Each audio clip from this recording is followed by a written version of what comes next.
All right, we should be live, I think, now. Good evening, everyone. Welcome to Apocalypsis Historia with Brady and Chance, a channel all about discovering the secrets of the past and dispelling enemy enchantments as we go through history and literature and occult history and movies and Korean pop songs, maybe even. You know, we haven't gone there yet, but it's, you know. I don't think I'm going there. I'm pretty sure we can figure out the authors of that, too. But jokes aside, thanks for joining us here tonight.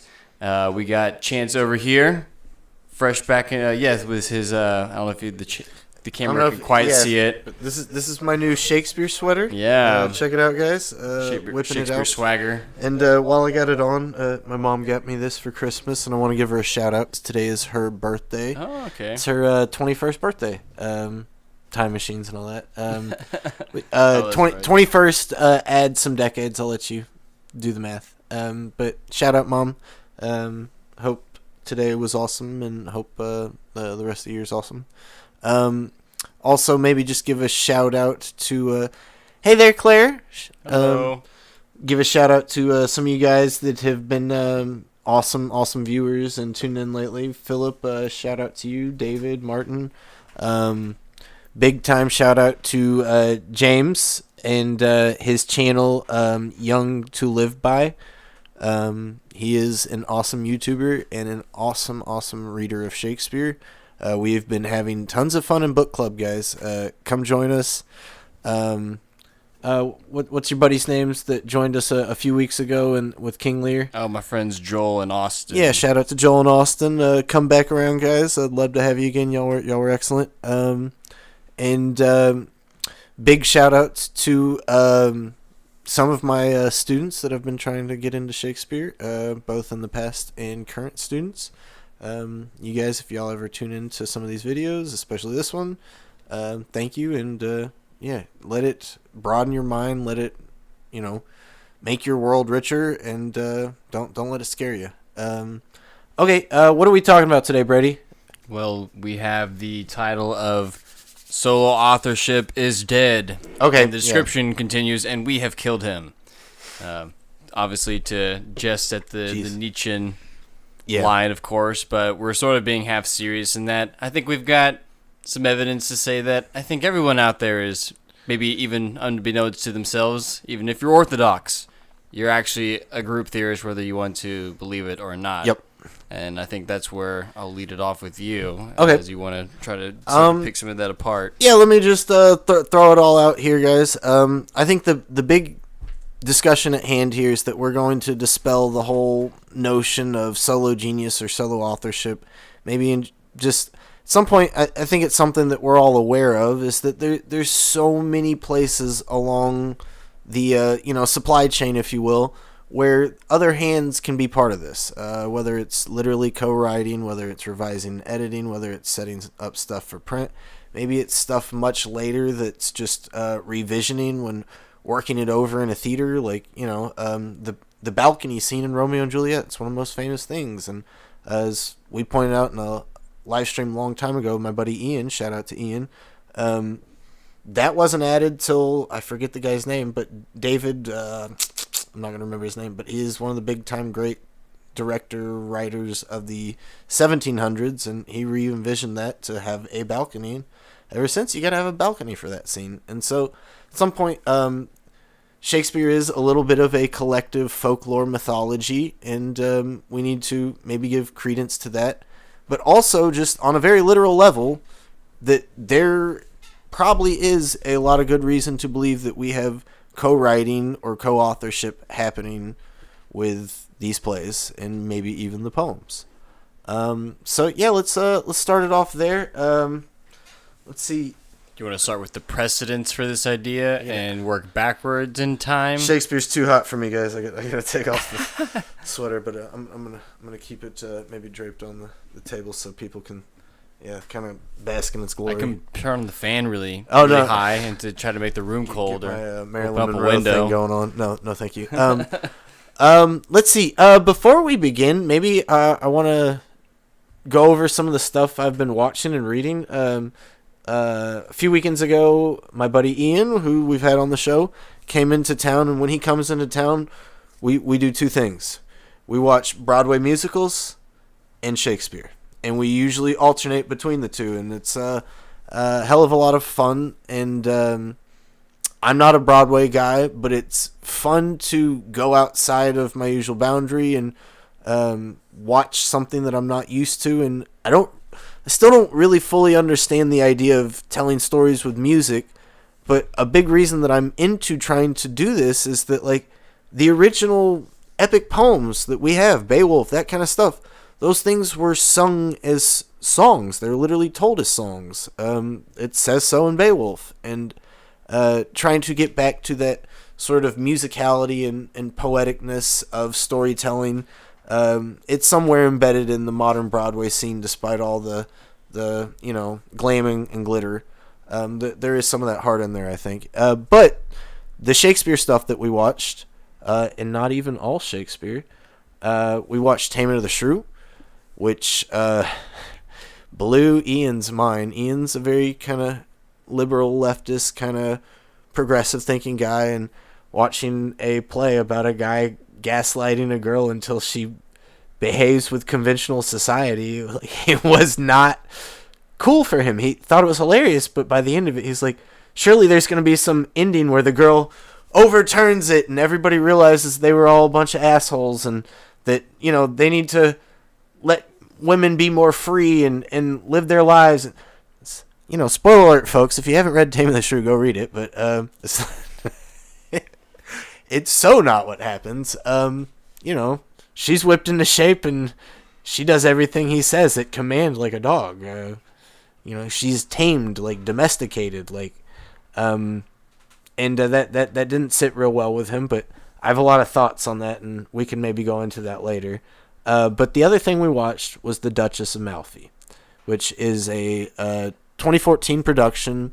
It's a actual stage produced thing, and it is done accurately, period style, to the actual lighting and indoor theater of a Jacobean theater. They took the Globe Theater and made a fake indoor theater inside it and did it all to the specs of a Jacobean theater, like Blackfriars specifically, but it was all lit with candles, and I forget who directed it, but starring David Dawson, which, oh my god, my mouth waters, just like David Dawson's mouth waters when he does plays. He does a lot of spitting.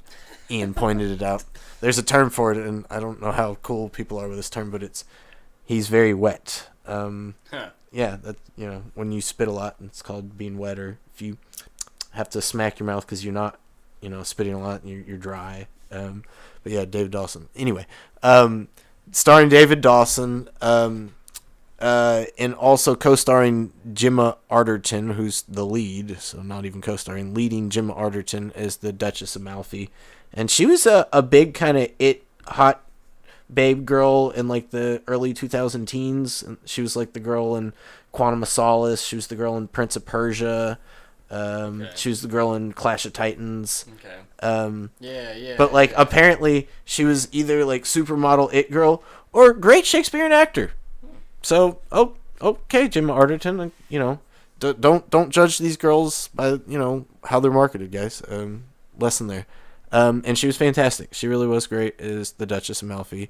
And that play was fantastic. It floored me. It's one of the best productions I've ever seen, bar none. If you can find that online, we had to purchase a online DVD copy or whatever it's called. But we did that. We watched it. It was great. It's fantastic. If you can get your hands on that, guys, go for it. Because that's going to lead into what we're talking about. John Webster, when he only has three solo plays, but at least two of those solo plays, and the other one's a tragic comedy, but his two straight tragedies, they're every bit as good as the great tragedies of Shakespeare. It's just your lead tragic figure is now a woman instead of a dude, and I think the closest we get to that in Shakespeare is maybe either Macbeth or Romeo and Juliet, where they're co-tragic figures, but they never get to be the full-on kind of lead tragic figures. And you get that with Webster. And I think if the Shakespeare name, for whatever reason, it doesn't continue past 1612, that's the orthodox date we give it, but Webster stuff comes out in 1614. And so it's just kind of, to me, a continuation of late Shakespeare, because I do think that John Webster is working over and writing a lot of late Shakespeare, working over all of Shakespeare, but writing a lot of late Shakespeare. And that's maybe why I have Kimball in here. Brady and I may go into it talking about some passages from Timon or Troilus, or those are just two of the ones we've been reading lately in book club, but those do have actual passages where we can just go put our finger on it and say, hey, that looks exactly like John Webster. What the heck? And a lot of people have indeed said, oh, John Webster's a big fan of Shakespeare. But I think it goes a little deeper than that, and we can go into that in just a second. Do you have anything else you wanted to go into here? Only in that, so yeah, we're talking about late Shakespeare here. We're not even, maybe I don't know if Chance is maybe insinuate that this is like a hand coming through here at the end and like touching stuff up. Could or be just how that. integral is this hand to the overall plot and structure of this thing is sort of like maybe up for debate here. But yeah, I think we'll have some evidence to hopefully show you that, hey, yeah, that there's some very eerily similar passages, and either someone's like, straight up kind of like reusing them. Right. Or those ideas wholesale, or it's coming from, a particular mind, and that's why you can kind of see them sort of spotting them in the Shakespeare stuff, because once again, someone's coming through there at the end, and maybe like we sort of insinuated in other videos about Timon of Athens is like an unfinished play, that it's like recognized that someone came up and finished it, and that's why it ends this way, or supposedly, right? Yep. Although that's still maybe up for debate. But the fact is that they barely can spot these hands and say, oh, well, this is how it changes, or yada, yada. Yeah. And hopefully we're just going to show you some of our own sort of findings in that Yeah, sense. and say we can maybe pinpoint it a little better, at least suggest that you should hypothesize that. Like, maybe even if we're wrong, that we should be trying to do that with Shakespeare, and that not enough people have ever thought of trying to do that with Shakespeare, and that, at least at a certain point, like, if we're able to, and this is the orthodox view, for you guys that aren't totally privy to this, the orthodox view is that when you go through Shakespeare's folio, go ahead and grab it.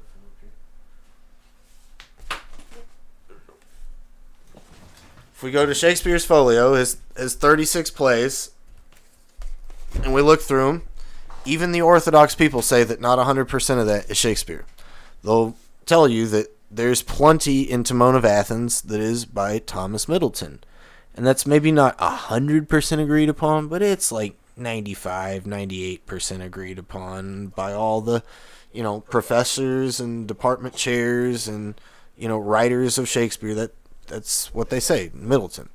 Okay, and it's not just Middleton. We got people like maybe Thomas Kidd and Christopher Marlowe in the Henry VI plays, maybe even Robert Greene in the Henry VI plays. We got George Peele and Titus and Andronicus. We for sure have Thomas Nash in the Henry VI plays. Got Samuel Daniel and stuff. Yeah, Samuel Daniel and Richard II, maybe Romeo and Juliet, maybe Midsummer Night's Dream. We got a bunch of they don't say it's a co-writer, but there's so much overlap with Lily that people say Shakespeare must have been an uber fan and basically plagiarizing and memorizing Lily so that he could rewrite it a decade later or something. We have, Middleton not just doing Timon of Athens. We have Middleton also doing the Hecate scene with the song in Macbeth. We have Middleton maybe writing a chunk of Measure for Measure. Maybe even writing some of Merchant of Venice. The people that found Middleton in the first place, or the big proponents of Middleton, started finding him in other places. They're starting to pitch that. And it's like, well, why just Middleton, right? And it's like, well, it's not just Middleton. Some of these other guys, but yeah, all those other guys are kind of one-offs. Oh, Peele and Titus, that's it, right? Or Wilkins and Pericles, right? This is not just Kimberlin, it's also Pericles.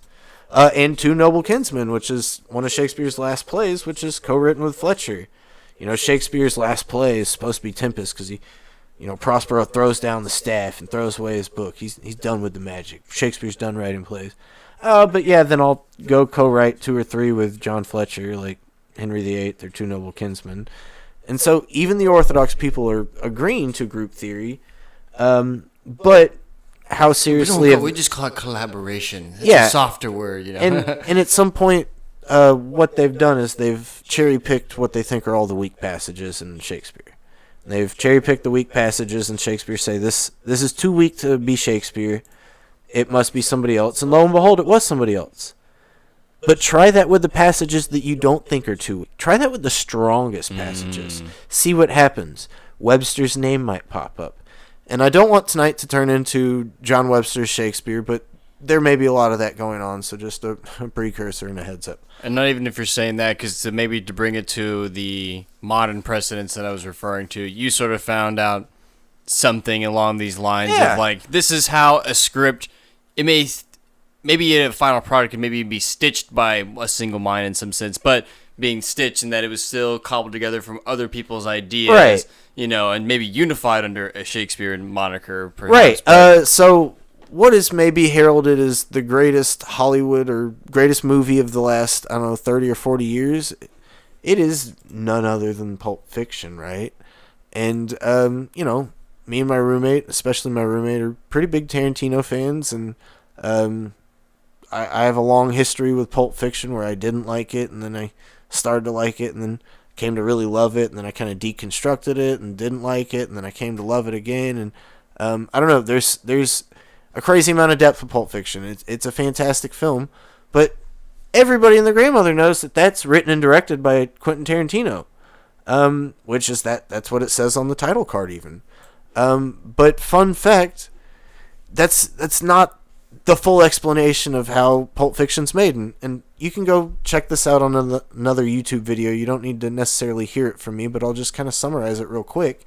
Quentin Tarantino co-wrote that movie with a man named Roger Avery, who co-wrote pretty much all of the early Tarantino stuff, like Reservoir Dogs, True Romance, even helped with Natural Born Killers. That's him and Roger worked in a VHS store, and that's where they wrote and tried to make movies before they hit it big.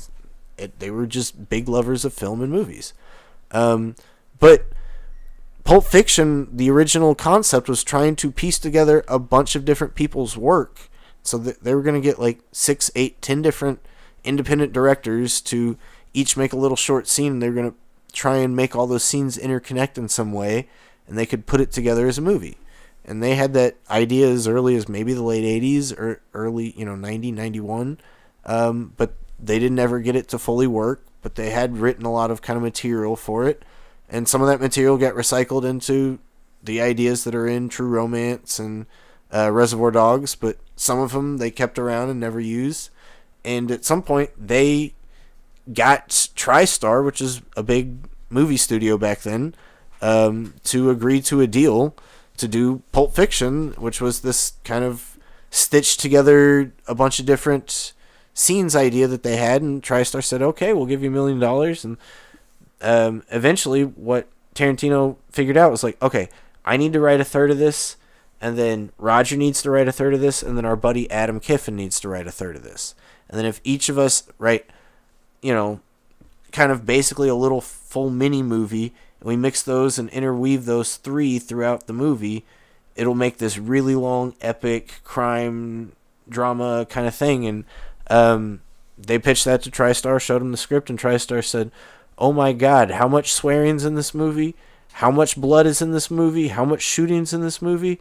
And they're like, guys, we told you it was going to be a, pulpy crime drama. What did you think was going to happen? And they thought it was going to be like the movie Body Heat or something. And like, no, it's the 90s, baby. Like, what do you... And so TriStar dropped it, even though they invested $1 million. Miramax and Weinstein and all his goons pick it up, and they give Tarantino carte blanche. And Tarantino, at that point, Kiffin had dropped out, didn't write a third of the movie. Roger wrote his full third. Tarantino wrote his full third. But then Tarantino had to write Adam's third, so he wrote 2/3. And at that point, Tarantino said, oh, well, let me go back through Roger's stuff and rework some of it. And he just kind of touched it over. But all that got combined, and Tarantino decided at that point, like, hey, this has all been kind of me making this movement. I wrote more of this than Roger. I'm going to be the one directing it. Let me just start doing this written, directed, auteur thing.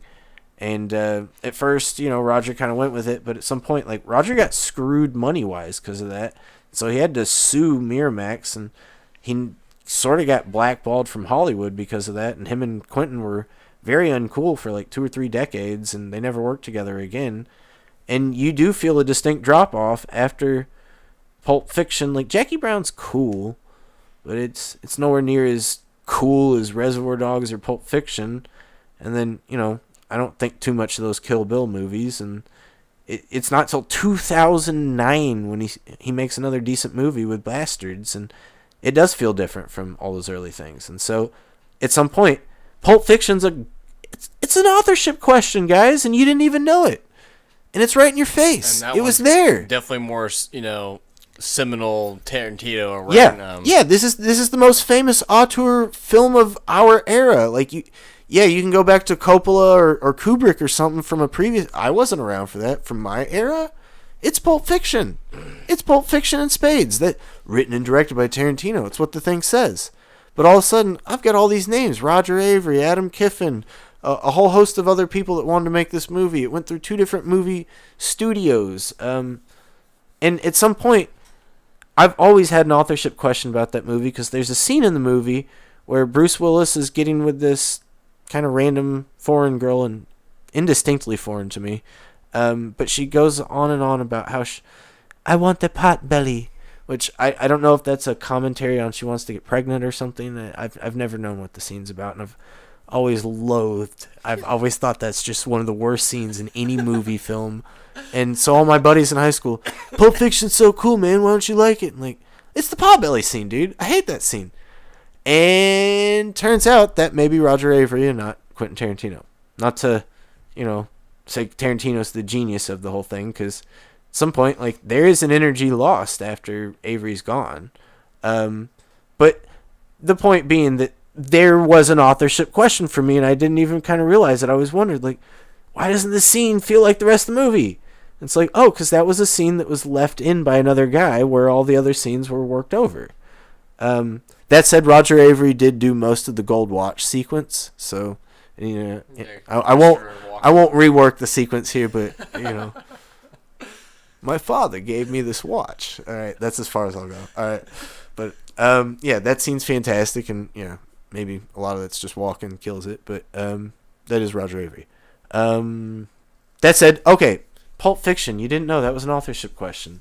What other authorship questions are out there? One that's maybe more of it's still gonna be in that conversation of authorship and also an editor's hand, but Maxwell Perkins is someone we've brought up recently, and he's a great editor, and that seems to be. Let's just talk about F. Scott Fitzgerald for a second. Of all the great authors that, for all their best known works, it seems to have Perkins on the team. Yeah. Right? So let me just name drop some dudes: Faulkner, Hemingway, F. Scott Fitzgerald, Thomas Wolfe. There's more. Erskine Caldwell used him. I'm forgetting others, guys. There's some of those poets: T.S. Eliot, Ezra Pound. Maxwell Perkins is the biggest, best mind of literature in the early 20th century scene. American, British, that doesn't matter. He is the difference between Great Gatsby and the rest of F. Scott's work. He has so much more hand in what happens with the Great Gatsby than the rest of F. Scott's work. And Thomas Wolfe, who's like to me the best of the whole bunch, which I know for some people's crazy. Maxwell Perkins has a big influence and say over Ken Casey, right? Maxwell Perkins is a Shakespeare doubter, by the way, guys. He's helps work on Alden Brooks's The Dyer's Hand. He takes a break from doing actual fiction editing to help Alden Brooks put together The Dyer's Hand, which he passes to Ernest Hemingway and makes Ernest Hemingway a fan of the Edward Dyer claim to Shakespeare. So yeah, it just seems like a guy who knows how to edit very well and kind of blend hands and styles is maybe would make sense that he picks up on this sort of Shakespeare authorship scene, Yeah, and it's like Maxwell Perkins was a big fan and proponent of Ring Lardner, who was a lot of times written off as like kind of a pop writer of his time, writing just about sports or that kind of crap. But Ring Lardner is so unbelievably influential on so many big names. Most especially to me, J.D. Salinger. Salinger brings up Lardner more than any other author. And for some people, Salinger's niche, but for some people like me, Salinger's like, I don't know, it's mythological to me. Like I can't really evaluate Salinger for what he is or isn't worth. It's just in my psyche. That is what it is. And so the fact that like that's beholden to this guy Ring Lardner, who's associated very deeply with this guy Maxwell Perkins, just has his hand on all the best stuff. And that's not somebody that we talk about, guys. That's somebody who makes a big difference. Because, I don't know, just go try and read any other F. Scott Fitzgerald novel. Any other, Tinder is the Night, or what are The Beautiful and the Damned, or I've forgotten all this. Doesn't matter. They're all crap. They're tripe. They're dog poo poo. Great Gatsby is one of the greatest novels ever written, still bar none. And that's not just because of some cultural reputation that it's been pedestaled on, maybe a little bit, but no. Great Gatsby, and there's other like biographical things about Fitzgerald's life that suggest this had a different process than the rest of the novels. This had a different impetus than the rest of the novels, and that plays into it. But Maxwell Perkins plays into it as much or more than anything. And it's the same with Faulkner. Like, yeah, people still purchase and publish late Faulkner, but like nobody's really reading Fable. Like, nobody's talking about, oh, Fable's the greatest thing ever. Like, that's what got him freaking Nobel Prize or whatever, but like nobody's talking about. Everybody's still reading Sound and the Fury. Everybody's still reading As I Lay Dying. Everybody's still reading Absalom. Like, that's all early stuff. That's all Perkins. And so, like, there's a distinct difference. There's Sun Also Rises is still, to me, the best Hemingway. I don't want to go read that bloated For Whom the Bell Tolls. Oh, the same thing over and over. Okay, interesting, cool. No, thank you. There's no Perkins in that. There's not enough Perkins in that. The Sun Also Rises. That's when Perkins has his thumb on Hemingway. Says, you do what I tell you because you're just a kid. And it's beautiful. It's fantastic. So I don't know. It's weird because I've always been an auteur guy. It also reminds me of, to bring it back to another episode we've done, it just talks about this idea of mixing hands and mixing styles, and like sometimes you'll think it's the showrunner, but something like True Detective Season 1, once again, Pizzolatto, showrunner, yes, wrote all this stuff. That script is still very much, you read that first episode script, it's still all Pizzolatto, but yeah, how much of that final product, how much is a little sprinkle, a little spice is Fukunaga adding into that mixture that you're like, oh, wow, well, that kind of changes a lot of it, Yeah. And also kind of makes, for more authorship questions. Yeah. That's why Season 1 maybe feels more consistent whereas Season 2 and 3, sometimes they've got sporadic directors, sure, it's Pizzolatto show running the whole thing, but they got this director doing that and this one doing this, which is I'm glad fine, you brought up Pizzolatto and Fukunaga, and that can spiral back into our early 20th century stuff for a second here.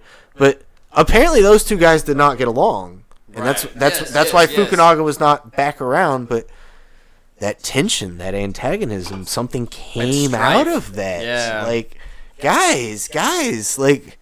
Oxford and Sydney, they don't like each other, but there may come something from this tension, And you got to remember back then anyway, they're writing main plots and biplots. You don't have to sit with the guy for it. You just write one act, they write another, or you write these parts and these characters, he writes those parts and those characters. Either way, but something about having both those people perfectly aligned on the same vision. But just having enough philosophical difference, enough, tonal difference, enough mood and style difference where it's so similar but just eerily different. And if you mix it together at the right proportions, it's better than anything a solo author could do. And, still to Brady and I, True Detective is as close as it gets to any TV show being a sacred text. Any, maybe movie even, being a sacred text. Season 1 of True Detective... go check out our podcast. We get a live stream on that. we won't go too far into that. But that also reminds me of a certain Raymond Chandler.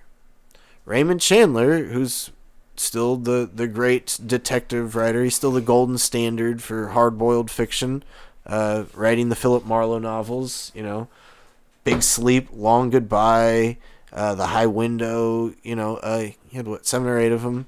He didn't start writing until very late in his career. But he wrote a lot of Hollywood films while he was also, doing his novel thing kind of late in his life. And he wrote for dudes like Alfred Hitchcock. He wrote for dudes like Billy Wilder. And, he didn't always get along with them either. In fact, Raymond Chandler vehemently hated Alfred Hitchcock and never wrote another movie with him after Strangers on a Train. But that is a Raymond Chandler screenplay, guys. And that's why that movie's any sort of decent, because Alfred Hitchcock's a moron. Put it in stone here, I said it. He's not a moron. He's a very gifted dude, but I got my qualms with Hitchcock. We could go tit for tat on Hitchcock all day. We're not going to do that. But Raymond Chandler was also writing movies for Billy Wilder, who I do think the world of, who everybody should be shouting on the rooftops. Billy Wilder's the greatest director of all time, because he is. Kubrick has maybe some argument and claim for that. And then there's everybody else that's ever lived, and maybe some of the early 2000s Korean guys start to come close to that. The Coen brothers when they're really at their best, but Billy Wilder, that guy flexed. Every movie he did was a different genre, and it was a perfect film. He did several with Chandler, and Chandler was a big fan of Wilder's work, and Wilder was a big fan of Chandler's work. But they hated working together. And they hated who the other person was, what they stood for as a person, and how they were in the world. And they kind of hated that they're dude, you're so smart, why are you like that? And they hated that about each other. And they probably talk crap about each other behind closed doors.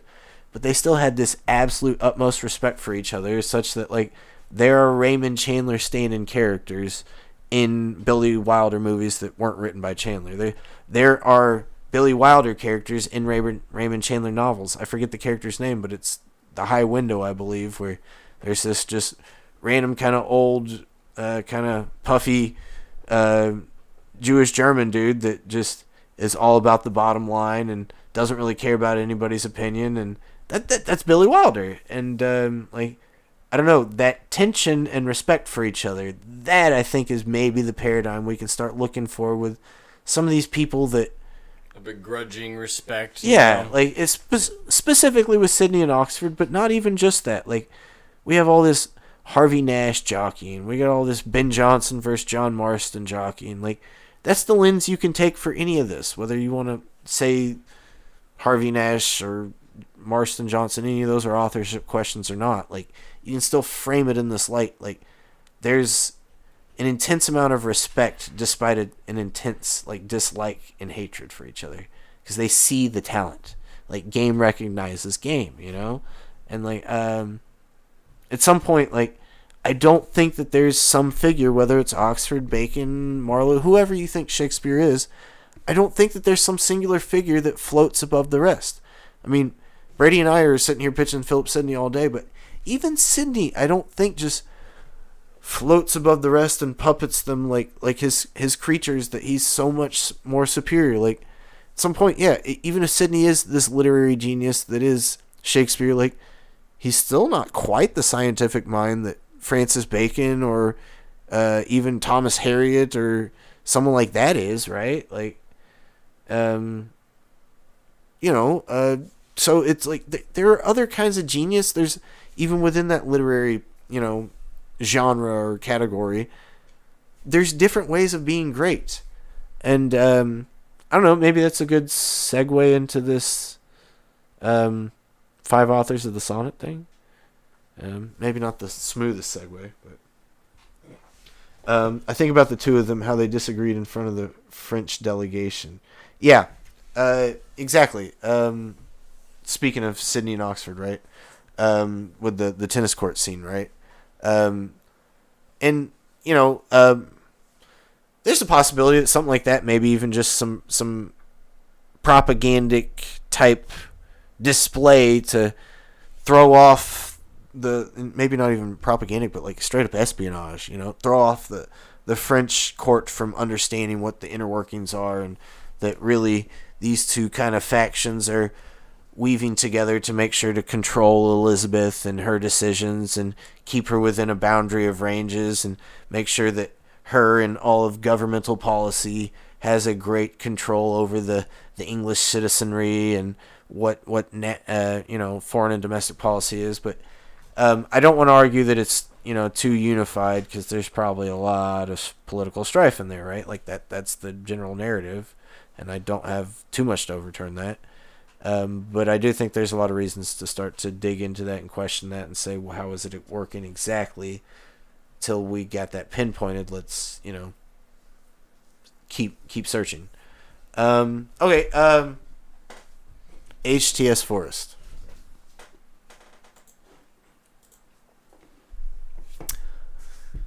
Guys, this is a video that maybe should have its own video. Maybe will at some point. This is such a dense, unbelievably ambitious book that it's still hard to figure out like how to even present it to people. But okay, this comes out in 1923. Yeah, geez, this is. Yeah. Okay, Zantlo, shout out. Baconi's showing up. What's up, guys?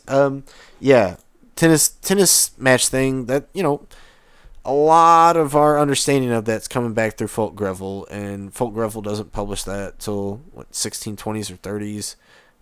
He dies in 1626, I think. But maybe it's even published posthumously after Greville dies, but Greville writes it. Greville is Philip Sidney's best friend and buddy and acolyte. But Greville has a lot of connections with Oxford too. Still up for grabs how much they're friends or not, but like the whole tennis match thing, when it happened and how it's marketed later, seemed to me a little bit, if not a lot, kind of copy. It's kind of fiction. It's kind of hyperbolized, embellishing, apocryphal. Yeah. It's all just in the same vein of the water bottle episode with Sydney. Yeah. And there's just a lot of that going on. Yeah. Just almost cartoonish, right? Okay. 5 authors of Shakespeare sonnets. So this is interesting, guys. By HTS Forrest. This is from 1923. So 300 years after the folio, which, this is sonnets. So this is 314 years after the sonnets. Pi. HTS Forrest is actually an Orthodox dude. He's not some crazy nutto like the rest of us. He's not a Shakespeare doubter. He thinks that it's the Stratford man. God knows why. But he had never really written too much on the sonnets. That wasn't his thing. He was more a play guy. Even dabbled in some talking about some pamphlets and stuff. But he decided to give these sonnets a real go through, because it was starting to become kind of trendy for other people, like J.M. Robertson. He was starting to say things like, Shakespeare didn't write all these sonnets, and Shakespeare didn't write Richard III, and Shakespeare didn't write this or that. And it was becoming this thing that people were calling disintegrationism, and people like E.K. Chambers, they get rid of this. Please, for the love of God, get rid of all of this ridiculous talk of there's a bunch of different people working together, and it had this real pejorative idea. But HTS Forrest said, "Look, guys, I don't know if I want to be one of these disintegrationists, and I'm not even talking about the plays, but I'm reading these sonnets here, and like, yeah, J.M.'s right, but he's totally wrong about which poems are which and who's writing which. But like, I not only see like, oh, these feel different to me. It's not just these feel different and this one's not good enough to be Shakespeare, because that's kind of what J.M. Robertson's saying. Like, H.T.S. Forrest is like, no, there's like a pattern to this. That there's 4 different kinds of feelings. That I can feel 4 different voices in here. And constantly when you see the 4 different voices, they'll all be writing about the same theme. For like each one will write 1 or 2 poems about the same theme. And all of a sudden, it'll be 4 different voices writing about another theme. 1 or 2 or 3 poems about another theme. And then 4 different voices writing about another theme. And so that you can go through the sonnets according to him and pick out each theme, and each theme will, for the most part, break up into even portions of each of these different voices, and you can group these voices together, and they'll all read the same. They'll all read the same. They'll all read the same.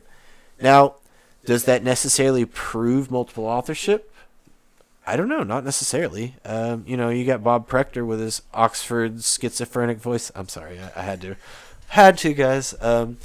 But yeah, it's not called schizophrenia anymore. It's called dissociative disorder. All right, Oxford. I'm sorry. I will take that seriously one day in my life. But in chance. but the whole idea that Oxford or a solo genius can have multiple kinds of styles that they're trying to copy or emit or express or formulate, or maybe even just different periods in their life when they themselves are influenced by other authors or tropes or devices. But it kind of evenly, cleanly breaks down to 4, except there's this weird twist. It's not just 4 authors throughout. It's called the 5 authors. So why am I saying 4? At some point, one of them just kind of, his style disappears, and it's a whole different dude's style. And he's in there, but it's still 4 people. And so one of those 4 people is Shakespeare, according to H.T.S. Forrest, which for him is Stratford, Bardon-Avon,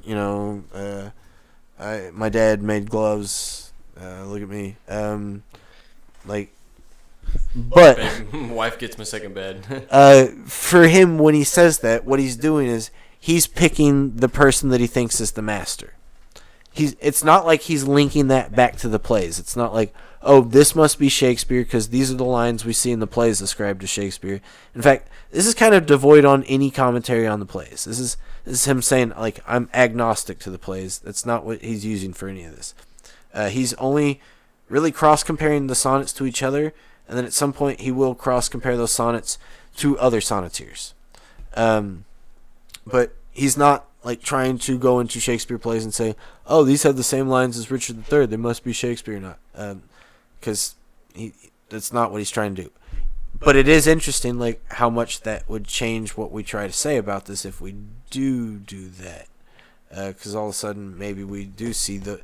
But at any rate, like, those could be multiple authors anyway. So what difference? Or multiple voices, even. So, with the sonnets, we have these 4 authors, and then at some point a 5th author replaces one of those 4 authors, and he says, okay, the best one's Shakespeare. There's this other one that's got these cool ideas, but he's awful. He's an awful poet, and he calls him the minor poet. And then he says, there's this other guy, he's really great, but it's kind of stiff and old sounding, and it's all very like argumentative, and he calls him the lawyer. And then he says, there's this other guy, he's really good, but sometimes he's a little too good. He's too cheeky. And sometimes he'll sacrifice the beauty of the poem to make a joke. So he calls him the humorist. And then, of course, the Shakespeare pen he calls the master. It's just fucking perfect. God, I love Shakespeare. But the 5th one that comes around, he calls the newcomer because he comes in late. But he says the newcomer is like, he is really good. He's really talented, but he never like goes outside of convention, and everything he does is like conventional subjects and conventional kind of rhythm, and it never excites the senses, and it's also impressionistic, all these things. But I think what he's saying is like just maybe a fair, if not a desperate way of trying to express what you see when you group these poems together. Because, like, oh yeah, these two all kind of feel the same. They're all trying to get at one certain thing. And they all kind of are told the same way, and that's just one way to describe it. And so what he ends up saying is that these guys you can probably actually match 1-to-1 with literal Elizabethan poets. And that's where I start to like diverge with HTS. It's like, and he will show some compelling evidence to link it to those poets, but those poets that he links it to, it's like, well, those guys didn't really write sonnets, or they didn't write sonnets at this time, so why would they be writing sonnets? And ultimately, and I don't want you guys to turn this off, but ultimately what his argument is that Shakespeare and 4 other kind of sonneteers from the time, or poets from the time, got together in 1594 into 1595 to do a contest for Henry Wriothesley. And Henry Wriothesley had this big 1,000-pound kind of prize to dish out in rounds and ultimately give a grand prize to all these sonnet contests. And so each theme was kind of a round, and at the end of it, whoever had all the cumulative best stuff would get the grand prize for the best collection of sonnets. And then they would all get kind of bound together as this great, commonplace sonnet sequence, because they're all talking about the same stuff. And what he even says is that how it works is Shakespeare gets the theme from Wriothesley, because we know Shakespeare dedicated Venus and Adonis to Wriothesley, and maybe the WH sonnet dedication is just Wriothesley Henry, Henry Wriothesley, HW flipped around. And we even know that Shakespeare had some early sonnets because of Love's Labour's Lost, and likely that if he's writing for Venus and Adonis for Wriothesley, he must be, Wriothesley must have an eye on some of these early sonnets, and indeed that's why a lot of Oxfordians say, yeah, Oxford's, doing all this. I won't make any jokes here. Make sure I don't make any jokes here, but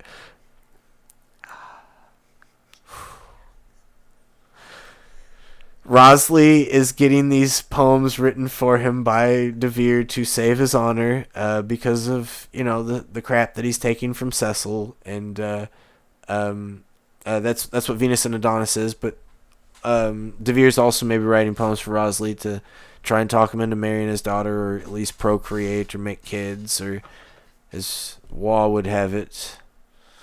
I won't go into that either. There's no way I can say it without making fun of it, so I just won't. You guys know what I'm talking about. But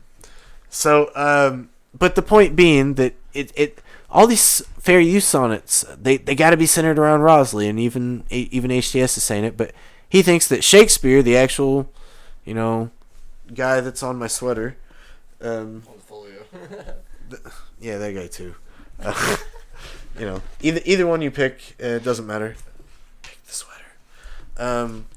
That Shakespeare is supposedly writing for Wriothesley, and he gets the theme from Wriothesley. Wriothesley's like, write about why I should get married, and then Shakespeare's like, oh, I got one for you, and then Shakespeare then gives it to, I believe it's the minor poet, and the minor poet who HTS says is probably Barnaby Barnes.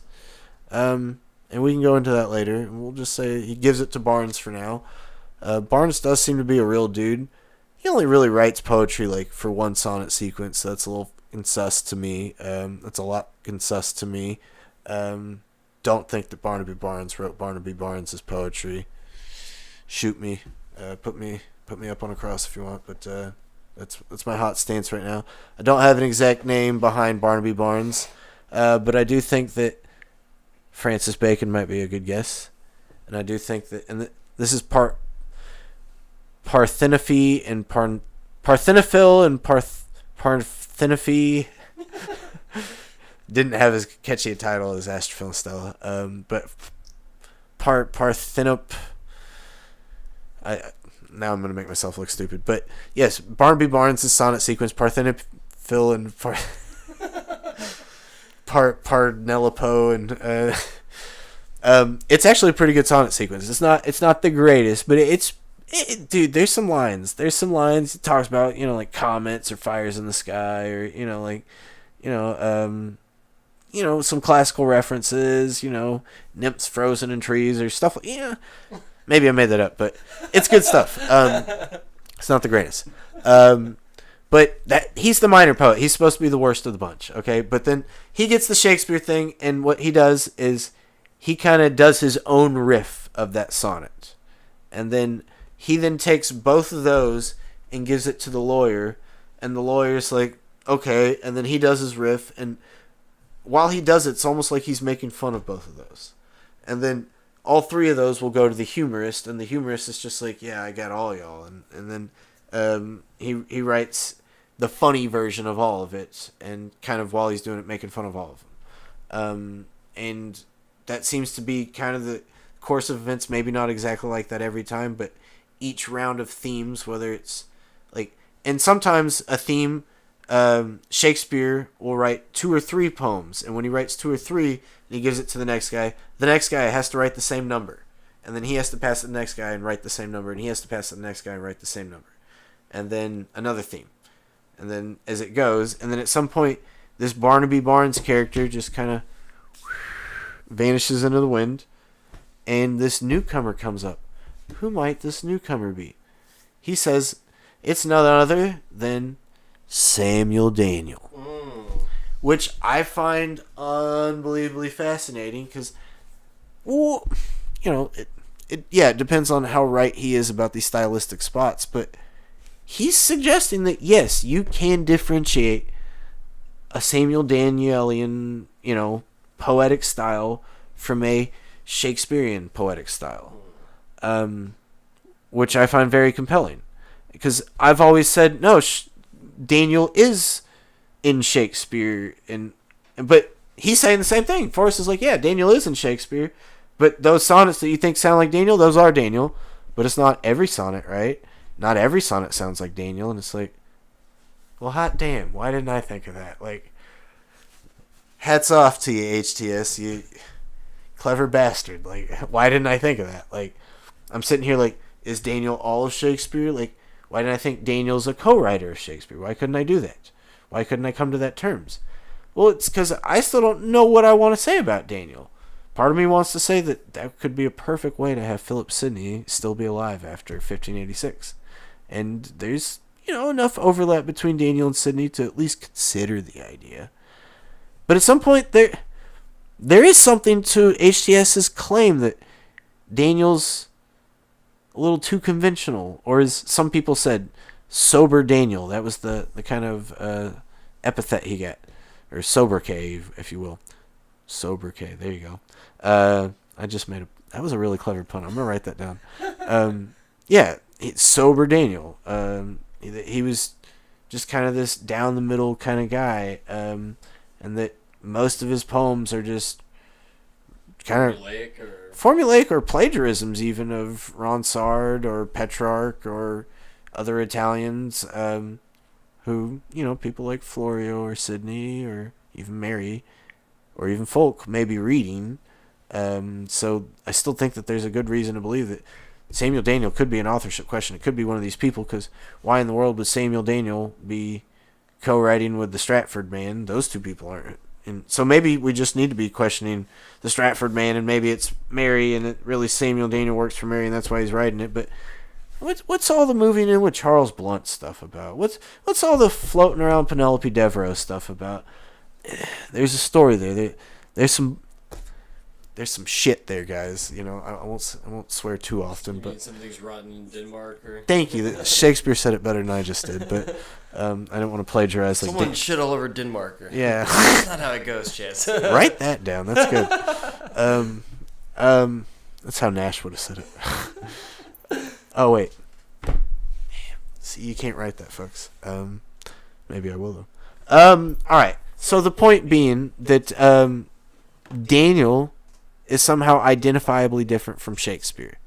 And, you know, we can go as deep into this as we want, or we can just kind of summarize this. But either way, depending on, maybe we can talk about it now. This is an unbelievably provocative idea for me. And, you know, okay, the idea, cool, it's provocative. Is there any evidence of it? Yeah, I mean, he's got 280 pages. And do I agree with 100% of it? No, by no means. I don't know if I am comfortable with the names that he spots, because he says, okay, we got the newcomer is Barnaby Barnes, the lawyer is William Warner, or sorry, not the newcomer, the minor poet is Barnaby Barnes, the lawyer is William Warner, the humorist, he says it's John Donne, And it's like, wait, dude, do you know what kind of claim that is to say John Donne's in Shakespeare's poetry? Like, that's heavy duty, dude. Like, that's arsenal. Like, that's you say that to the mainstream orthodox, you might as well be pitching that Walt Disney wrote Shakespeare. Like, and it's a weird thing to me because John Donne is, to me, it's the only thing that's an equivalent sonnet writer. Like, okay, Sidney and Spencer and Drayton are all at this, like, God tier level, right? And then there's like, Archon level, and, like, that's a handful of the Shakespeare sonnets and Donne's holy sonnets. Like, that's the height of sonetry, guys. Like, and so, like, to say that maybe some of those Shakespeare sonnets that I'm saying are, like, of this Archon level are the same ones that wrote the holy sonnets. Like, do you know, that makes my brain melt, man. Like, because, I mean, first of all, like, they are taught in two separate classes. Like, when you learn Shakespeare, that's when you can touch Johnson or Marlowe, or you can touch Sidney or Spencer, or you can even maybe, like, if you have a real cool guy, real cool professor who maybe smoked a joint before class or something, that cool professor may even tell you about Samuel Daniel or Michael Drayton, man. Like, it's the deep cut shit, man. Like, no, but what you don't hear about John Donne in Elizabethan literature. There's no John Donne. John Donne's part of the metaphysical poets. That's like Carolinian era. That's like, we're almost at Civil War. And, that's when his stuff gets published, and it's published kind of posthumously. But even then, like, our idea of John Donne being this important kind of figure in the church as a deacon and having the sway in the aristocracy and stuff, it's all kind of after Shakespeare.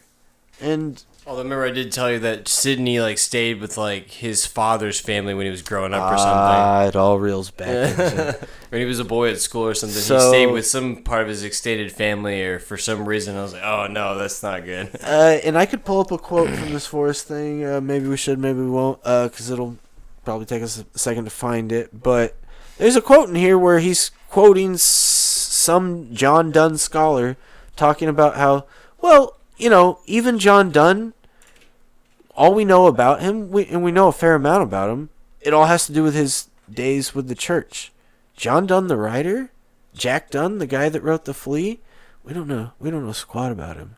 And I was like, wait a second, nah, dude, nah, like, don't start doing this to me, man. But at the same time, like, yeah, like, what do you know about John Donne? What did you swallow, and you didn't nullius any verbas, like, and at some point, I guess what I'm getting at is, can you maybe consider in the back of your brain as a certain, deep, far-fetched possibility that John Donne may be his own authorship question? And you don't necessarily have to do that. Maybe just John Donne's floating behind the scenes a lot of times. And I don't know, for you guys out there that don't want to be elitist about this and just absolutely hate the idea of anybody with aristocratic blood doing this, like, anytime we're pitching Philip Sidney, just put in John Lilly's name. It'll maybe be more comfortable for you. But at some point, pitch some other name other than Stratford Man. Like, this is getting ridiculous. Okay. Oh, there's some city stuff in here, this page. Yep. Okay, yeah, you found the page. This is where he says about Donne, though. Yep. You can read if you want. So he says, this is HTS Forrest. Another peculiar difficulty is that, except in the cases, let me zoom this in, of two of the competitors, Barnes and Donne, one can expect very little assistance from the biographical line of approach. In Shakespeare's day, a poet, qua poet, was a very insignificant member of the Commonwealth, and the public was not interested in his private life. Even in the case of Donne, the comparatively large mass of biographical detail available is due to the fact that he rose to eminence in the church. We know a great deal more about John Donne, Dean of St. Paul's, and the fashionable preacher of the day than we do about Jack Donne, author of The Flea and The Indifferent. And, maybe you don't have to go to my paranoid place of questioning where Donne is in the world, but the point is that there's a possibility that John Donne the author is floating around with this Sidney, Mary Sidney, Philip Sidney, Fulk Greville, maybe even Edward de Vere, floating around with this crew, and we do know that Donne has connections to the Sidney Circle, and we do know that Donne has connections with William Stanley too, if I want to say correctly, which pretty sure. John Donne tours France with Stanley in 1578, I want to say. It's not out of the question. And so, I don't know, we need to start looking at all sorts of names, guys. And it's a crazy thing to suggest, but has anybody even considered it? And I think the problem is that anybody that read H.T.S. Forrest's thing back in the day, nobody ever really looked at his claims too hard. They all just kind of said, oh, your claims are very different from J.M. Robertson's claims, even though y'all are both arguing that these are group efforts. Since y'all's claims don't match up, you're both wrong. Ergo, we need to quit wasting our time with this group stuff and assume that it was all one guy. And that's, horribly fallacious logic. And I do think that people need to actually look pretty seriously into H.T.S. Forrest's claim. I don't know if he's all right. I don't think he's all right by any means, but I do think that he's right to spot this pattern of kind of 4 simultaneous voices hitting each theme. I think he's right to say that these voices stay consistent throughout. I feel like it would lend so much to a practice and habit of letter keeping, because I feel like that's just be something that people would actually do and partake in, and it would actually be logistically feasible and sort of like, I don't know. I don't know. There's something personal about that. This theory about it I like a lot. I think it would also explain the size of the sonnet sequence. I mean, look at all these other sonnet collections, and it's just like, the English Helicon, and it's like, how many dudes in there? Yeah, it's a bunch of dudes that fill the whole book. And and the solo author sequences, like Astrophil and Stella. Astrophil's got a lot in it. It's like, 100 or 102 or something. 92, I forget exactly how many. But it's not 154. It's 108, I think. 108, thank you. But it's not 154, right? 154 is a lot. But, He's like 2/3 of the way there. Delia, Samuel Daniels Delia, it's like, 60-something or something like that. Drayton's Idea, I want to say it's like 50 exactly. That Shakespeare sonnet sequence, that's a big sequence, and it's several mini sequences, right? And everybody even agrees to that. And it's like, why are they all published as this big thing together? Like, what's linking them together? Oh, it's just every sonnet that Shakespeare wrote. And I don't know, at some point it's like, well, if you wrote 154, surely there's some unpublished somewhere, right? Like, that's it. So I don't know, it's this weird thing that it's too many to be like this one kind of sequence thing, but it's not enough to be this like complete works thing, if that makes sense. Like, if we're just putting every goddamn sonnet that dude ever wrote to paper, because it's clearly not just one it's not some unified sequence, right? So if it's just but if all of a sudden, if HTS is right that like this is some collective effort, and this is a compilation of all that collective effort, where each kind of theme, each round, if you will, or each subsection of sonnets, like that was some concerted effort that was at a different time than the next thing. It's not like Shakespeare wrote, okay, here's all these kind of sonnets, and I'm gonna write on this theme, and then I'm gonna write on this theme, and I'm gonna pass all my sonnets on each theme to this guy, and he's gonna.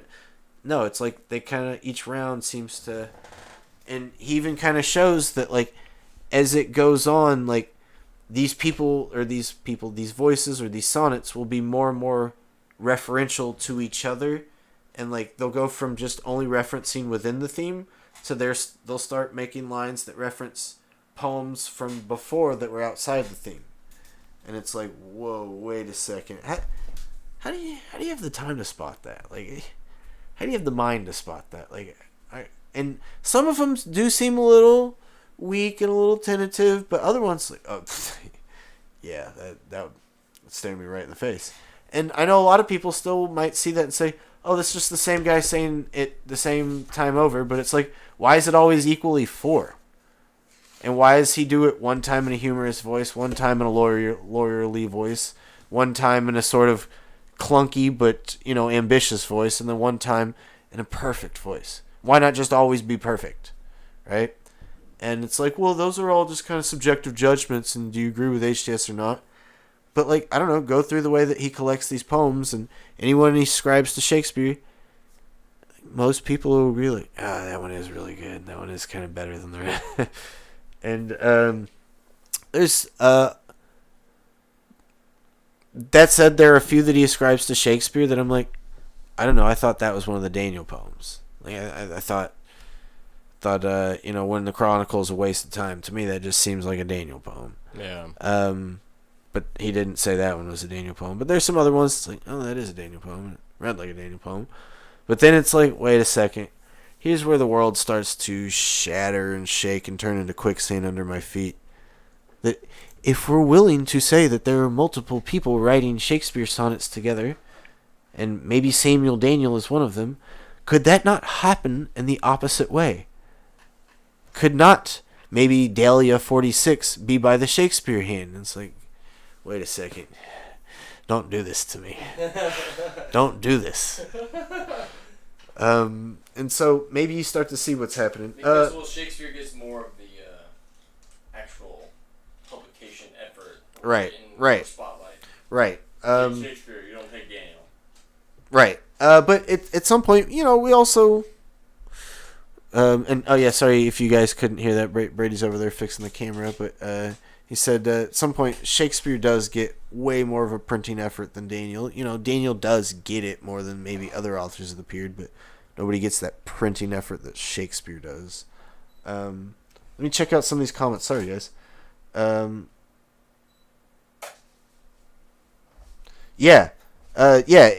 Martin says, "Holy cow! I thought he was like 60 years after or before this time, John Donne." No, he's actually around at this time. And I said he was touring France in 1578. That's wrong. He's born in 1576, but he does have connections with the Stanley household, and I do want to say he tours France with Stanley maybe in the 90s, if that makes more sense. I'm realizing that my dates were wrong, and maybe he's born in 1572 or 3. He's born in the 1570s. I know that to be true. Let's see. Also, experimental masks were not just big monarchical court things. They were done for edification and fun. Absolutely. That was not just edification, but literally education. Masks and plays were how a lot of kids get to learn Latin and learn literature and grammar, and Greek. And so they would a lot of times just act out stuff, and so you get a lot of people just doing dialogues, or you also had a lot of non-dialogue entertainment that would still pass for play stuff, dumb shows, puppet shows, mummer shows, dancing shows, juggling shows. Those could all have theatricality and maybe not full-on Shakespeare type stuff, but stuff that would be familiar to us that have seen Shakespeare plays. Let me see, Zantlo. I looked at Donne early on. I would like to point out that aliases and masks were prevalent in this group. The sonnets were written over a long time, and people's writing changes with maturity. That is absolutely true. And so that is what, totally makes this a little hazy, is, you could have one person wrote a sonnet on each of those themes, right? And then that person, 10 years later, 5 years later, whatever number of years later, goes back and is like, I want to rework all those. And then reworks all of them. And then it's another several years later no, screw it, I'm going to do an even better job and rework them. But keeps the copy for all the old ones, and then reworks over all of them, dies or whatever, and then somebody's like, dude, I got to print these. Dude never printed them. And which version do you pick? I know they're all pretty great. I don't know, just kind of jumble them up so people don't notice and put it all out there. Oh, okay. And so I could see some element of that happening, but I have some issue about just...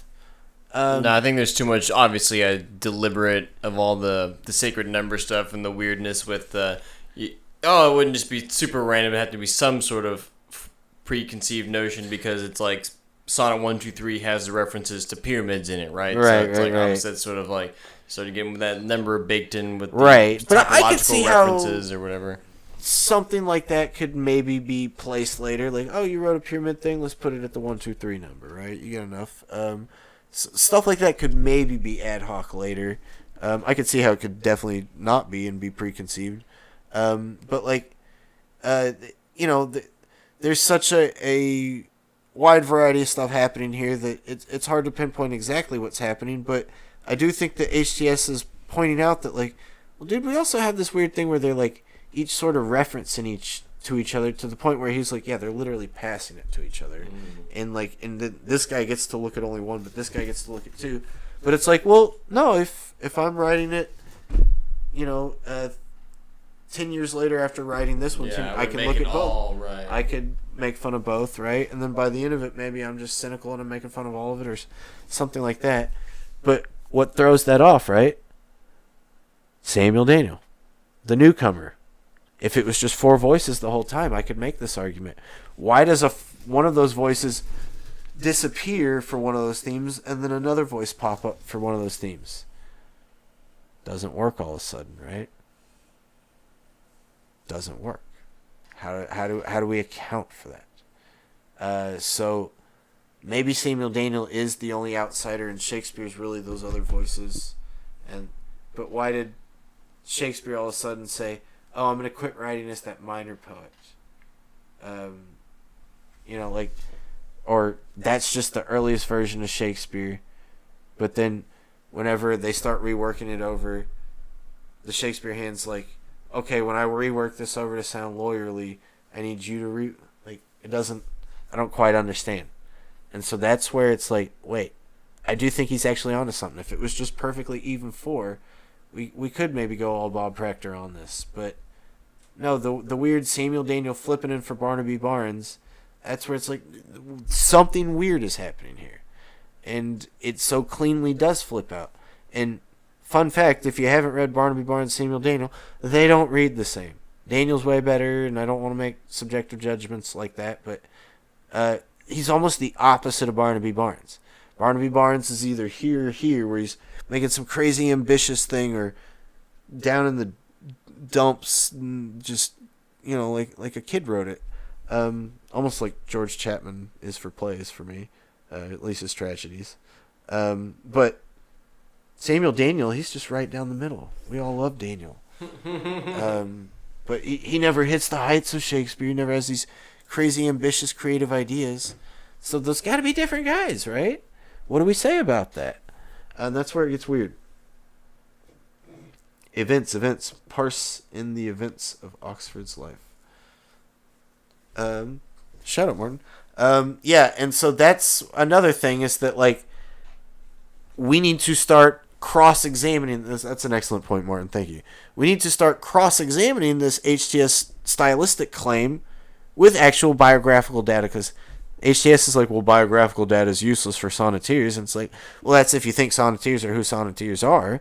But if all of a sudden you think that they're fronts for aristocratic writers rather than the mouthpieces of dumb aristocratic patrons, like, all of a sudden if you, like literally think about that. Like, what they tell us in the mainstream narrative is that these, blue collar guys who are starving for a living desperately write this, beautiful poetry or even propagandic poetry for these rich and powerful people just for a little touch of that money, right?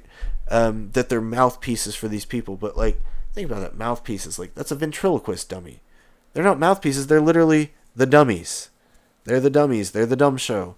The ventriloquists are these aristocratic patrons. They're not just some rich guy throwing money at somebody. No. Yeah, they know how to make not move their mouth and make it look like someone else is talking. They're very good. They're very good at what they do.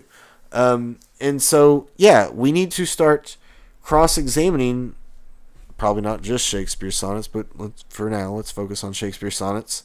Cross-examining this HTS4's claim that we have different voices, and cross-examine those different voices with different biographical data and see if we start to get another set of patterns emerging just the same way that he saw patterns emerging. What if you might we see one voice pop up with one biography more than another? Because well, let's just be fair and let's just say like, oh, Oxford went to Oxford and he has lawyer training. Okay, well, what if in a bunch of those lawyer excerpts there's lots of Oxford biography? I don't actually know that. I'm just pitching this out as part of the theory, right? But it's like he writes about 17 girls that are making him mad or whatever, right? Or you know, something that definitely hits more close to home for what we would understand. Or for instance, maybe Bacon is one of these other hands and he's writing certain idiosyncratic use of words that kind of help us link to it, or like we sort of point out often with Sidney and certain ideas as well, which is why we're just used to reading Sidney a little more, so that's why we're like, that's where he is. But just using that biographical evidence of that he's obviously not really, because he can't do it for the sonneteers, but lining up their philosophical arguments with their biographies. You know, that's definitely something we should and can look into. At the other turn, though, is that, like, well, if each of these themes are over the same kind of data that is revolving around Henry Wriothesley, like, I don't know that you're going to be able to parse one person from another. It's not like, while I'm writing the sonnet, like, I could maybe make a mention of a green hat, and all of a sudden, that's Chance and not Brady, right? But, like, maybe some kind of little thing like that. Otherwise, though, if I'm not writing a sonnet about me, I'm not writing a sonnet about you, I'm writing about, James, one of our patrons, I'm writing about our patron, I'm writing about Henry Wriothesley, right? And, some using him as some stand-in for some lofty idea or discussion point that I want to have. And if we're all kind of making the same discussion point and theme, how much are we going to be able to extrapolate from that? And so from there, we can maybe go to, like, parallel passages, but as he was showing, HTS was showing, like, there's several sonnets, or several sets of these themes of sonnets where, like, it almost seems like even the Shakespeare one that, Shakespeare writes the first, then Barnes copies, then Warner copies, or so on. Seems like even that first Shakespeare sonnet's based on some line from Arcadia. And, like, that happened several times. I remember, didn't I also show you that one of the other sonnets apparently that someone found was, like, mostly retranslated from, like, an old Greek poem, too, though? Yeah, so I don't know how that any of that plays into this, too, but... Well, I mean, you do know how that plays into this. Well, I know, yeah. You want to say what you want to say. No, I know of that, but I just meant, like, even in structural concept of the sonnets themselves, like, for my rendition, I'll just translate this Greek poem. Yeah, I'll just plagiarize this Greek poem for this one theme. Yeah, that's a good point. That's a good point. And so, like, I don't know. That's where it gets hazy and tough, right? Like, what exactly do you say? But that's also why, like, okay, if we are wondering why we think these sonnets are so great, it's like, look, dude, they're so packed with different, styles, devices, different pieces of information, all these different themes being touched on, that, like, it's so much information that, like, how can you trace it to one source? How can you trace it to one thing? And but, like, how we say it's one thing, which it's all coming from Stratford of Avon, and so it must be from one thing. And how do you prove otherwise? Okay, yeah, it's just one guy pulling from all these different sources. So what? Yeah, like he was just saying, plagiarism was not illegal back then. Nope. Yeah, but then it's just sort of hard to be like, yeah, well then who's really the? Is it just the Stitcher? Is it just the Tarantino final product that's the real genius, or was it the little individual parts that made it? Maybe I'll give David a shout out. I don't know if David's been able to keep up with this, and Claire, sorry if I've been too harsh on Bob and some of the Oxfordian theories. I'm still struggling. One day I'll figure it out and either go for or against. I still don't know what I want to do. But sorry. Shout out to David here, because this is all starting to look a little closer to what he's been trying to pitch for me. This is all starting to look, especially this 90s and even the sonnet thing. Like, he's been pitching, hey, I have this genius woman, this one lady who's awesome, and she's super influenced by her brother who's gone. God bless him, God rest his soul, he's gone. but she's so influenced that she wants to just everything that Philip ever wrote is just the best and greatest inspiration for Mary Sidney, and that it's not just her.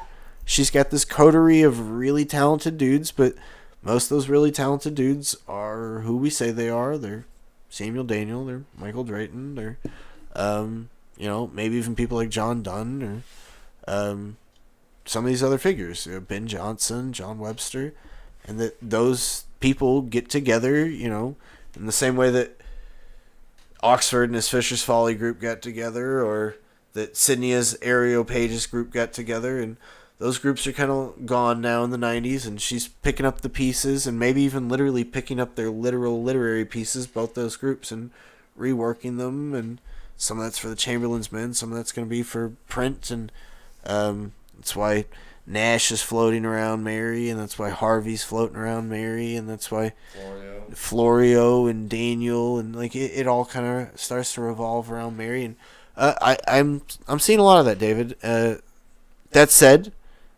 even that is still this coterie, this group. It's this group theory, and so maybe just to generalize it and pull it back from this HTS Forest thing, because I didn't want to make this whole video about that, but I do want to just say that it seems like every kind of theory that I've been following, every hypothesis, every candidate that I've been following on YouTube, on other just generic blogs, on even like mainstream academic essays, it's all so much right now about disintegrationism, about saying, hey, this is more than we thought it was.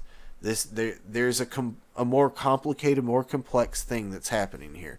And so, Mariana, her channel's popping off. It's got, probably about double our subscriber count, which, like, subscribe, and comment. But go check out her stuff too. She's doing really well. She's popping off. She's like 1,300 subscribers. And when she first started, she was really only pitching Florio, and she was not even really saying Florio's Shakespeare authorship guy. She was just like, go pay attention to Florio. Then at some point, she kind of came out and said, hey, Florio's probably Shakespeare. And then recently, though, the tune has changed. It's not that Florio's not Shakespeare. It's that Florio is part of the Shakespeare machine. Okay?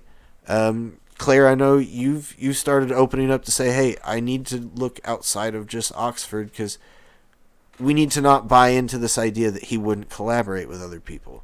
He has tons of connections. Why not use them? There are tons of other talented people, and at some point, there are a lot of different voices and styles, and trying to say all of those are one guy trying to experiment a million different ways is an asinine claim. Say it very nicely as I can. And it still sort of says that like they have to recognize that there are so many other voices in Shakespeare or crossover, so that's why Proctor has to start grabbing all those people, because it's so conclusive that it's like, oh yeah, like, well yeah, he can't be collaborating, which would probably be more of the likely scenario. But no, it's like, oh well, he's just gonna go the other route and be like, no, he must be all those different dudes, because the crossover just from one super mega mind, right? But regardless, it's like he's like a weird. He's a group theorist, but yeah, it's like a schizophrenic group theorist. I hate to say it like any other way. It's kind of comical, but I like that. Maybe it's like that Disney movie, that Pixar Disney movie. What's that Insider? One? Insider's Out. Inside Out. There we go. Insider. That's the one with Crow and Pacino about the tobacco companies. But no, Inside Out. Disney's Inside Out, where all her different emotions are different voices in her head. Yeah, David, shout out. Okay, cool. Mary the Muse. Donne was close to her. The devotional lit people give her credit for transforming religious verse and opening the way for John Donne and George Herbert. And George Herbert, that a literal relative of Mary Sidney Herbert, right?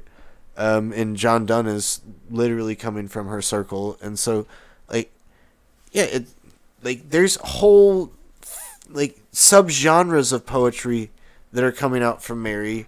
And that's not all Mary can do, right? She can flex other stuff, and I don't know. It reminds me of some of those great early rock stars. One of my favorites is some of you guys are like, "Who's that?" That's not famous, but Peter Green. He's the founder of Fleetwood Mac, and he was not part of the more famous version of Fleetwood Mac. He was part of the much better earlier version of Fleetwood Mac that did blues rock. But Peter Green, original writer of Black Magic Woman. Yeah, that's its own authorship question. But yeah, Peter Green made a song called "The Green Monalishi," and a ton of people are like, yeah, that song itself just spawned a whole subset of metal music, or just even metal music in general. And it's like, wait, what? That's crazy. And so I don't know. Mary's definitely doing that here with. I'll post her Psalms and David's other Substack here. poetry. Mary was Shakespeare's. In case anyone finds this podcast episode, y'all can check it out, guys. Definitely want to start blowing up David as well. I've been ragging on the Oxford stuff this whole episode, but I'm not really ragging on Oxford or Oxfordian theory. I'm just specifically ragging on Bob Prechter's iteration of Oxfordian theory. It's ironic because I'm more sure of spotting Oxford and Shakespeare than any other person on the planet. Like, not me than any other person, but of Oxford than any other. Like, there's a lot of stuff that I see and I'm like, oh, that looks like Philip Sidney, or that looks like Mary Sidney, or maybe that could be Edward Dyer. But Passionate Pilgrim number 7, like that, there's no other person that could have written that poem. And mainstream Orthodox scholars are like, no, that's not Shakespeare. It's some other person compiled into the Shakespeare thing and printed as Shakespeare. But they don't even have a guess as to who wrote it.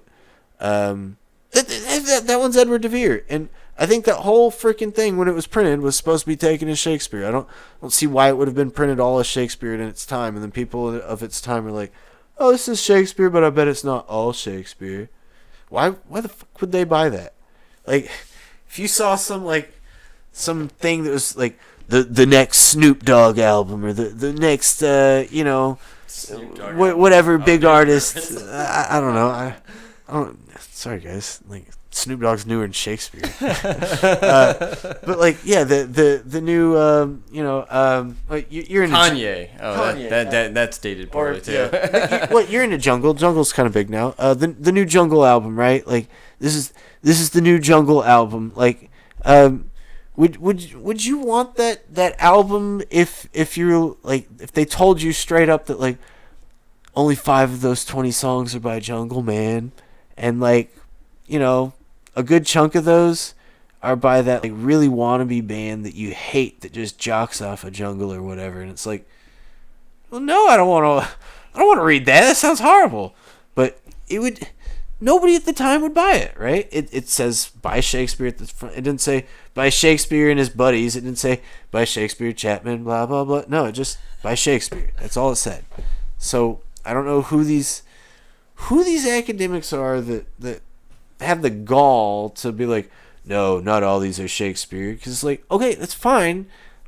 I agree that they're different styles. I agree that we can start disintegrating Shakespeare. But at some point, why do you give Shakespeare to these and these something else? Like, what is it that you think that allows that to have Shakespeare? And even H.T.S. Forrest is falling into that, right? Yeah. Why is the master Shakespeare? Why didn't you call the minor poet the Shakespeare Stratford of Avon and say, maybe the master is Francis Bacon or something? What fucking difference? Like, why is the best always have to get Shakespeare moniker? Like, I'm getting sick of this. I'm getting so sick of it that, like, even, at some point, like, even if we're pitching so-and-so as the main person and we have these people writing around them, we're still trying to pitch that there's this one person that is some genius ahead of the rest, and maybe that isn't the case.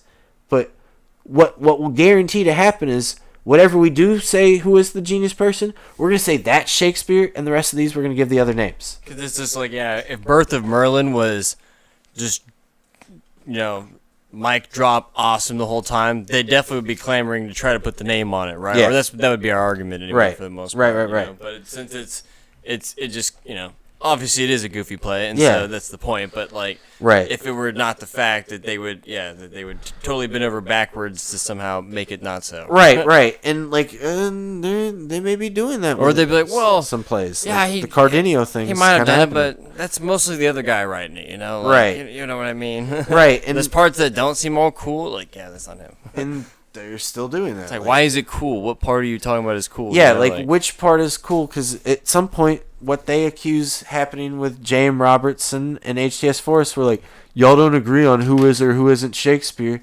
It's like, keep doing what you're doing. See if that happens to you, you know? And that's something that I, at some point, would like to pitch, is that we need to tie this back to the Henslow Diary.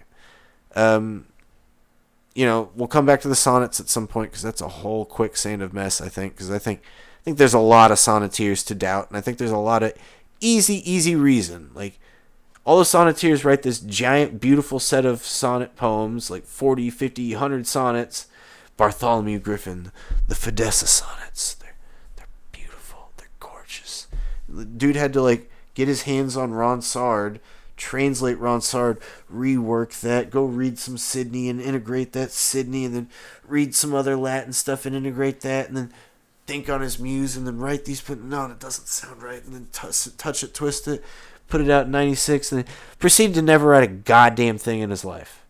And it's like, how does that happen? How does that, what causes that to happen? That's weird, and that's kind of the norm for the sonnets, honestly.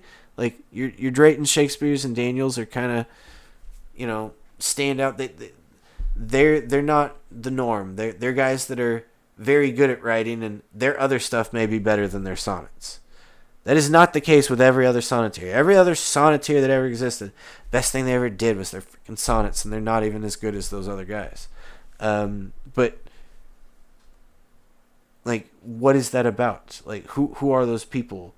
And some of them are, like, just too good.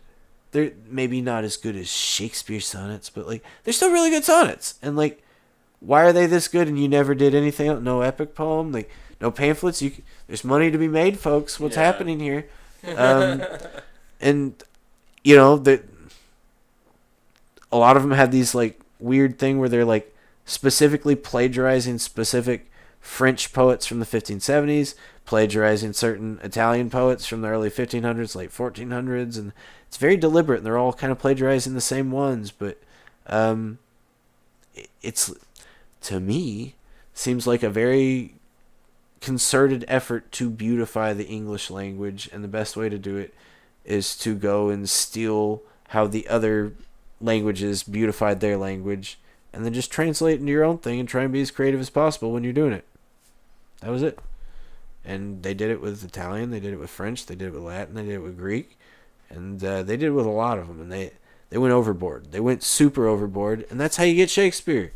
Like, it's a very concerted effort, it seems to me, and it's been going on since at least the 1570s. And yeah, I know it'd be like if Henry you had Howard this Thomas Wyatt process doing it back in the of day. translating, you know, Latin into French, and then into Italian, and then by some circumambulation come back into English round again. But you know, just if we're just throwing that hypothetical. Even out there. HTS says that Sidney's the model, and at some point, you know, that's been our pitch, is that, like, even if Sidney's not Shakespeare himself or not part of Shakespeare, that, like, this is all kind of revolving around this Sidneyan endeavor.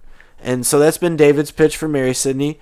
That's been something that even Oxfordians, like, they maybe are kind of trying to co-opt the claim of the Sidneyan endeavor, but I still think that that's saying that Oxford is in line with the Sidneyan endeavor, even if he has his own kind of qualms or quirks with it. You know, their take is that Shakespeare is technically different from DOP, that there aren't exact 100% alignments. They do seem to bring up all the same discussions, but Shakespeare does seem to be some sort of evolution or difference from it. And so, okay, maybe this is all Oxford just constantly still trying to overgo Sidney, still trying to get over that you know, that monkey on his back, and I'm gonna outdo you. I know you've been dead for a few years, but hey, you're still the model, and maybe even Oxford help co-write some of that Sidney stuff. Hey, they're co-writing that, though, then maybe they co-wrote some other stuff. But, like, you know, Francis Bacon, protege of Sidney, and I've seen some Baconians claim that he's working over Astrophil Stella, and he's helping Mary print some of the Arcadia and writing some of the Arcadia, and maybe even has a hand in DOP, because him and Sidney are both buddies and living together while they're both MPs in 1581, which is exactly when that would have been written. And so it's like, okay. There's even handwritten copies of some of the Astrophil and Stella stuff in Bacon's handwriting, which I haven't been able to retrace it online, but I did find it at one point. It's at like the University of Dover or University of... It's some British university. And there's a picture, and it's in presumably Bacon's handwriting. Could be another, but it's secretary hand. It looks like Bacon's handwriting. It's some lines of Astrophil and Stella, and it's on the back of a painting that was found in the Manor household or the Dymoke household or one of those households.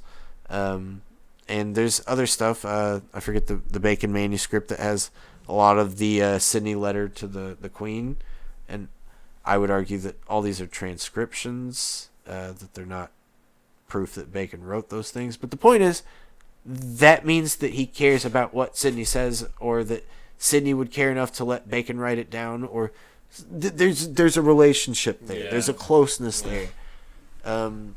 It's so fun to just see Sydney, because I know that, Bacon has obviously already been like a hot Shakespeare candidate, and I got into it because I was interested in the John Dee aspect. Not that I thought John Dee wrote it, but I was like, I just want to get him on the consulting team, you know? And then just to find out, it's like, Sydney does seem to be that perfect nexus point he's again. The absolute closest person to it. Yeah. Oh, that's so fascinating.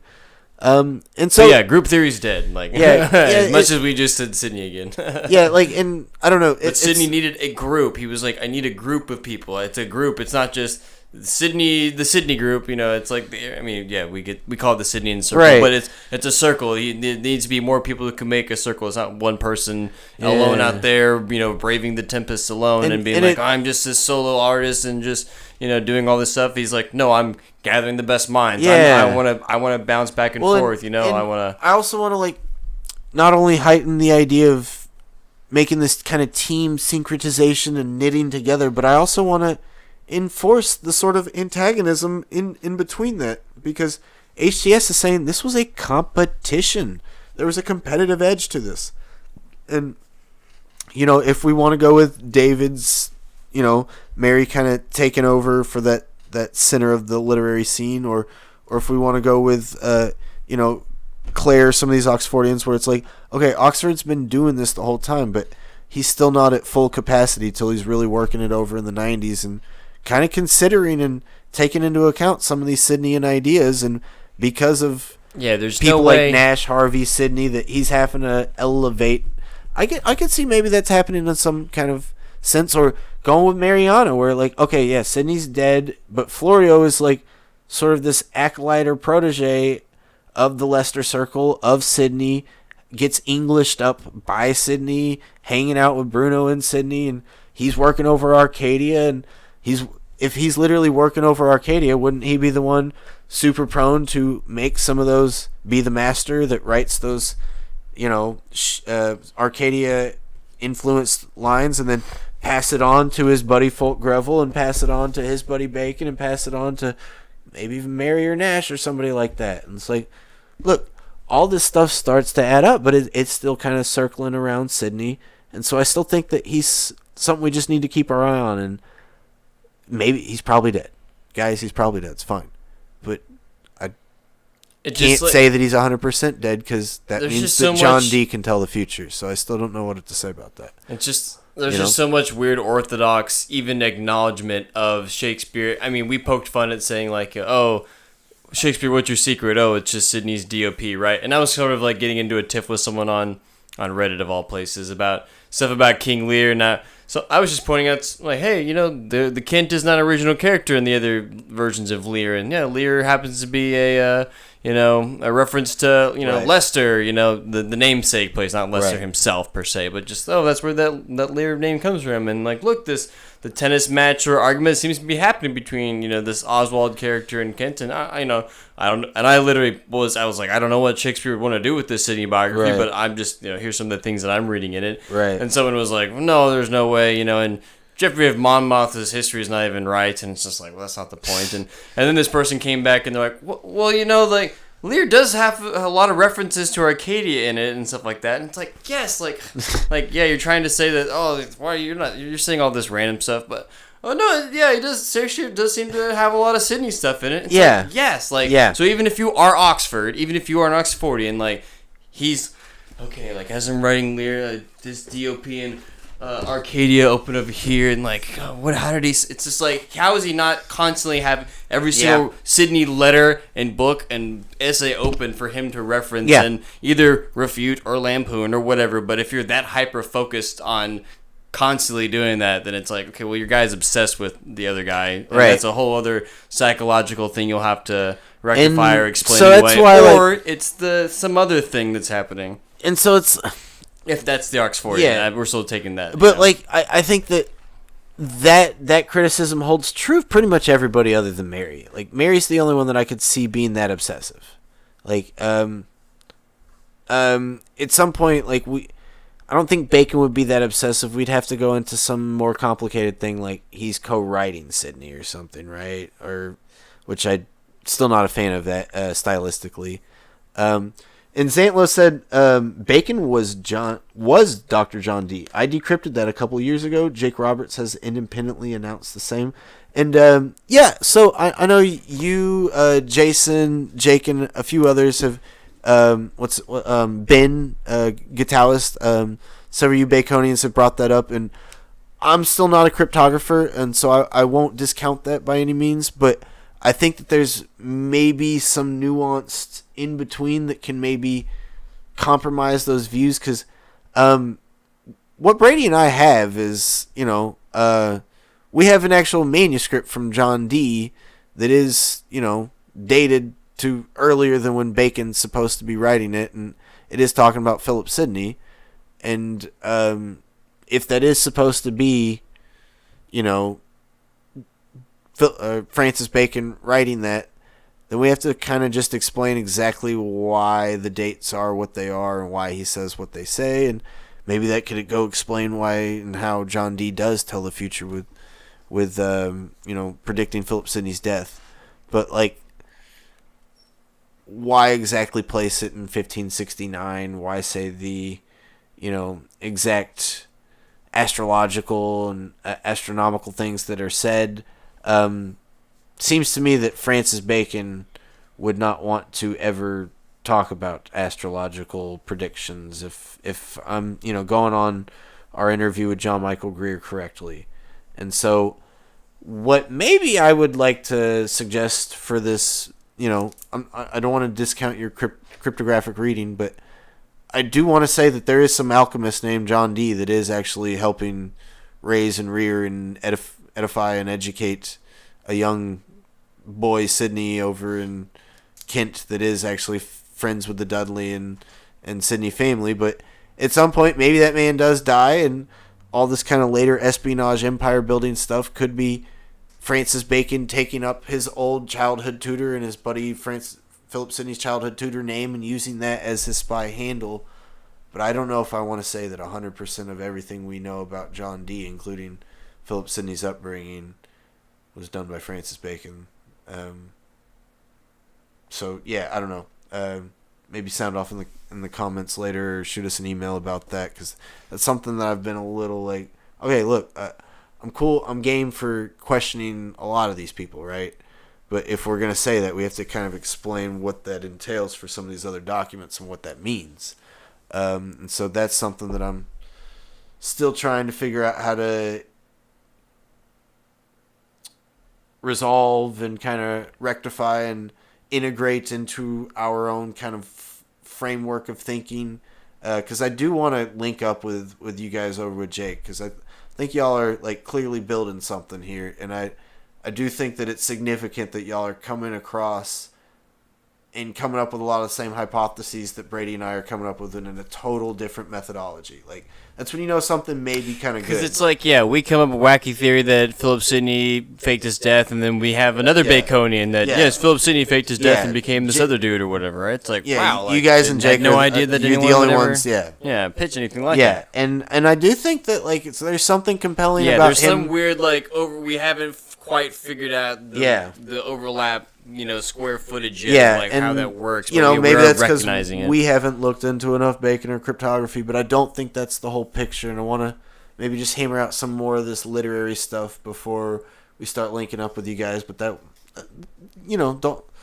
don't worry, that will happen at some point down the road. But I do find Zantlo, I'm just worried about because he says history is not what we think, and like I'm all game for that. But it's like, I mean, are we talking flamenco level? Like, are we talking like mud flood? Stuff has been wiped up in the 1800s. Like, we don't really know anything because it just seems like if we give Bacon this stuff, like, how do I know that this is not and how do I know it's not happening everywhere? And like, who's even real anymore? And like, I know we're already doing this with all of some of these other authors, but at least we went with your Bartholomew Griffin example, right? Like, there's like some weird funkiness in the John Lilly thing, or even Edmund Spencer's biography, and a lot of that stuff, right? Yeah, at some point, I don't want to have to start saying that Petrarch's Bacon or Ronsard's Bacon or something like that, because I mean, I do see people do that with like Montaigne or Cervantes or other stuff, and I don't know. At some point, we start, not that just because something like that's hard to explain that we should totally throw it away, and I think, let's look at anything, but it does seem a little like some sort of critical version of megalomania, that like, let's find anything that is great and link it back. And that at some point, it does remind me a little bit of what Bob or Bastian are doing, right? Like, and those are, I think, both forms of megalomania too. But not to say that about you guys, Antlo, because I think, I don't know, y'all seem very careful, and you guys do kind of, dot your T's and cross your I's, and I think you guys are pretty good about that. Maybe Elizabeth asked Sidney what he wanted after forbidding him to go to the New World. Well, we've pitched around the idea that maybe he does sneak over there, and this is the one we see, because he almost seemed to get away on Francis Drake's ship or whatever. Yep. But then, because what happens is, like, right after he doesn't get to go, she still ships him to the Netherlands for all this other stuff, right? So, and I do think this is where this connects actually with what Zantlo's saying, because John Dee may actually have gone to the New World and may have built the Bridgeport Tower, but if Zantlo and Jake are correct, that that really is Francis Bacon or something, or just that maybe all three are able to go on a quick voyage, which, it's not a quick voyage. It's not easy to get across the Atlantic and back. But if he's doing that instead of actually going to Netherlands, and they paid some jerk-off, horse guy that, puts the horseshoes on that happens to be the same height and hair color as Sidney, and they send him off over in some armor, and who in the regiment knows Sidney from Adam other than the people that know Sidney and play along with it, and all of a sudden they're like, yeah, that's your squad leader, Philip Sidney. We didn't even know he's over in America or something. I don't know. I haven't really ever given that too much thought, but something like that could happen. Philip could have actually gone to the Netherlands, or when he does die, and then boom, you're dead. You're incognito. Now, perfect time to get over there. Right? Doesn't actually die, but goes to the Netherlands, fakes his death. And right. At that point, he's supposed to be dead. Yeah, he can go over to America and do whatever he wants. Nobody's over there. And that's exactly when... No, that's not. I feel like Dee's supposed to be over there in 1583. I will have to double-check that dating. I forget the YouTuber's name, but there's a YouTuber guy that's pretty dedicated to that Newport Bridge Tower. He's pretty confident that it's John Dee, whoever you want John Dee to be. But that plays into the Oak Island stuff, which of course goes back into Peter Moonson's Baconian stuff, and goes into a lot of other just extraneous from even Shakespeare stuff, like Rosicrucian and Rooseveltian. Fun fact: did y'all know FDR, before he was president, back in like the early 1900s, like 1900s, 19-teens, he almost bankrupted his family fortune, the Roosevelt family fortune. He almost bankrupted himself and his family fortune trying to get an excavation team to find the treasure at Oak Island. And what does it mean he almost bankrupted himself? Like, he didn't, and he became president and had 4 fucking terms. The only president ever to have more than 2. He had double 2. He had 4. Didn't even have legs, and he's like, I'm still president. You will have to kill me to get me out of this office. I'm king now, bitch. Excuse my language. We're going to get demonetized. We're not even monetized. It's fine. So, yeah, like... I made the show not for kids. So. Oh, that's good. Yeah, kids hate Shakespeare. That's all right. I hate kids. No, I'm kidding. Okay. Oh my god. Roosevelt literally did that. He literally went to Oak Island, which is this little island over in the coast of Nova Scotia. It's this little swampy mud island when it's not covered by snow and ice. And there seems to be some 300-foot or 300-yard, I forget, 300 foot sounds right, kind of square elevatory type shaft well type thing. And there may be some different rooms or layers at each level, but you can't ever get it because it's always constantly sunk under water because the ocean level is kind of rose to fill up the well, and you'd have to drain the well. And there's a Discovery Channel show that had like 5 seasons digging this well up, and apparently it's on the back of some of Peter Amundson's crazy folio research, at least so claims Peter Amundson's documentary. But yeah, like, people have been trying to dig that hole up for like 200-300 years to find the treasure, and some people may have actually found the treasure, some people may not have, but like people were still digging up into FDR's time and maybe even after FDR's time, and people think maybe it was a pirate stash, or maybe the Masonic, gold is stashed there. And it's a whole thing. It's crazy. It's beautiful. It's wonderful. But Peter Amundsen says that maybe Shakespeare's manuscripts are there, and he says not only are they there, they're covered in a perfect like mercury, alloy type thing, so that it's perfectly waterproof, and like mercury's quicksilver, so it's literally like covered in quicksilver, which Bacon apparently knew the formula to this quicksilver, and so even though they're underneath the water level, they're going to be perfectly encased. These old, not papyrus, but old vellum, parchment papers. They're going to be perfect because they're coated in this like liquid mercury covering thing, and I don't know, it sounds so trippy and cool, and Shakespeare manuscript and maybe some lost plays, but yeah, it's supposed to be like the wealth of ages, and the Templar gold even maybe, but FDR, he's like, I didn't find anything, but hold on, let me go run the world for the next 40 years. Like, I'm calling bullshit, dude. Like, that sounds like some Stanford Vault stuff. I'm just saying, throwing it out there. Go check out George Clooney and Monuments, man. It's a real thing, guys. Herbert Hoover's behind it. I won't go too far into it, but that said, Oak Island, as fascinating as it is, let's see. Roosevelt had someone send him updates on Oak Island the rest of his life. He believed that the jewels of Marie Antoinette were there. Yeah, dude. Just beyond fascinating. Like, this is the most powerful, most successful man in like Western government. Elon going to Mars? Pfft, yeah. Oak Island, man. Come on. Dude, what are you doing? Mars. Yeah, hashtag Elon. Joe, if you're out there listening. I know I did that episode about you, but yeah, like, have us on the show. We talked to a guy that talked to a guy that talked to a guy that talked to you, probably. Is that true? Yet? That's probably, yeah. It'll be true sometime. Yeah. Derek Bros definitely talked to Tripoli. Okay. And Tripoli is definitely friends with Joe, so. Okay. We're there. Okay, and maybe even through John Michael at this point, too? I don't know about that. I'm going to go out on a limb and say yes, but soon. We're climbing, guys. We're climbing. Okay, let me see. I wanted to bring up the Beatles here. I'm not a fan of the Beatles, so I'm not going to bring up the Beatles here, but group theory. The point of the Beatles is that regardless whether you like the Beatles or not, just about everybody agrees that the Beatles together were better than the Beatles separate.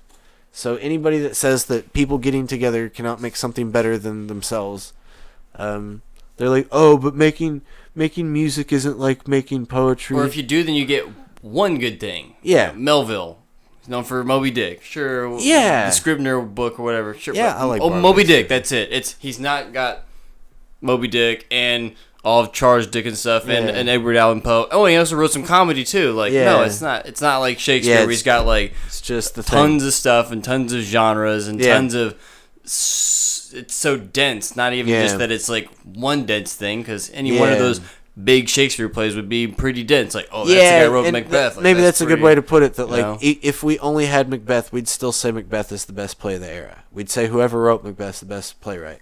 Or if we only had Othello, we'd say that about Othello. Or if we only had Hamlet, we'd say that about Hamlet. And I mean, Shakespeare's the greatest ever, but those three plays aren't really that similar. And like, yeah, they're all tragedies, but what they say and how they say it aren't always exactly the same. And it's amazing that we're able to get this top of the line tragedy on just about anything or whatever we want, and yet somehow it's always Shakespeare. Homer. He only wrote one thing, If it weren't for the Beatles, there would never have been a Kiss, Kiss, Kiss. Okay. Yeah. That's true. And I crap on the Beatles more than I should, because I'm actually kind of a John Lennon fan, and I may actually be one of the counter arguments to totally dissemble this argument I just put forth, that I may actually pick John Lennon over the Beatles. But don't forget, the Beatles also have George Martin, their sound producer guy who's working at Abbey Roads or whatever, and then you also got Brian Epstein, another guy later on who's doing a little bit of the writing songs too. Billy, the Black Beetle. Yeah, that's Billy Preston. There you go. Who's from Houston, Texas? Oh, did not know that. Nothing from nothing leaves nothing. And to bring that all back to Shakespeare, that's basically a line from King Lear. Come, nothing will come from nothing. Nothing from nothing leaves nothing. Okay, maybe a stretch, but we can do this all day, folks. Yep. Go check out Billy Preston. He's awesome because he totally gets plagiarized by none other than the band. And the song that they plagiarized, Nothing from Nothing, you know what that song's called? This is where we're going to mic drop. It's called Ophelia. Yeah. The main girl from Hamlet, yeah. But yeah, Nothing from... Yeah, go listen to those two songs and tell me the band did not plagiarize the ever-living piss out of that song. Yeah, that's definitely the same. Ophelia, yeah, what have I done? God, yeah, it comes out 6 months after. But Robbie Robertson's absolutely... Oh, dang it. Now I'm an idiot. I was like, he wrote the Iliad and the Odyssey. Two. Okay, he wrote two. Fun fact, though, they're very different. They're very different totally, and we won't make this a whole Iliad versus Odyssey discussion, but they do feel like two different pieces to me. I do think we should probably say they're two different authors, and at some point we just lump them together because we don't want to have two epic poets.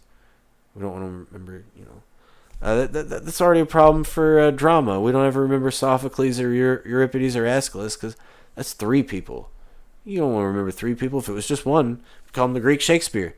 But we don't do that for those three because they're three people. Yeah. What a headache. Yeah. Three. If only they had some marketing team back then. Yeah. How about we all fake your deaths and we'll make one super dude? But, let me crap on Robbie Robertson and the band for a second. Because, they get their own documentary by Martin Scorsese in 1976. Wow. They're so cool. That was their farewell tour. And then after that, Robbie Robertson just produced music and stole from the Native American tribes. God bless. I'm not a fan of this guy. But I do like the band's music because they steal from the best. But Robbie Robertson is also buddies with a certain Eric Clapton. And Robbie Robertson co-wrote and co-produced a certain Eric Clapton song that is famous for millennials because it is in the Vat of Acid episode of Rick and Morty. It is the song made for Martin Scorsese's movie, The Color of Money. It is Eric Clapton's It's in the Way That You Use It. It's in the way that you use it. So yeah, that is a Robbie Robertson song. I just wonder how much that song was stolen from somebody else. You get a better feed than I do. Was Stanley Kubrick killed? What is that video? I don't get anything like that. I get, listen to this Japanese future funk song. It's like, little anime girls dancing, future funk playing. It's weird. Okay, yeah. If you guys are not familiar with this song, go check it out. It's, to me, by far the greatest Eric Clapton song ever. And I know people take me out in the streets and shoot me for that, but drunk Dad Clapton is like... Drunk Dad Clapton is so much better than Talented Clapton.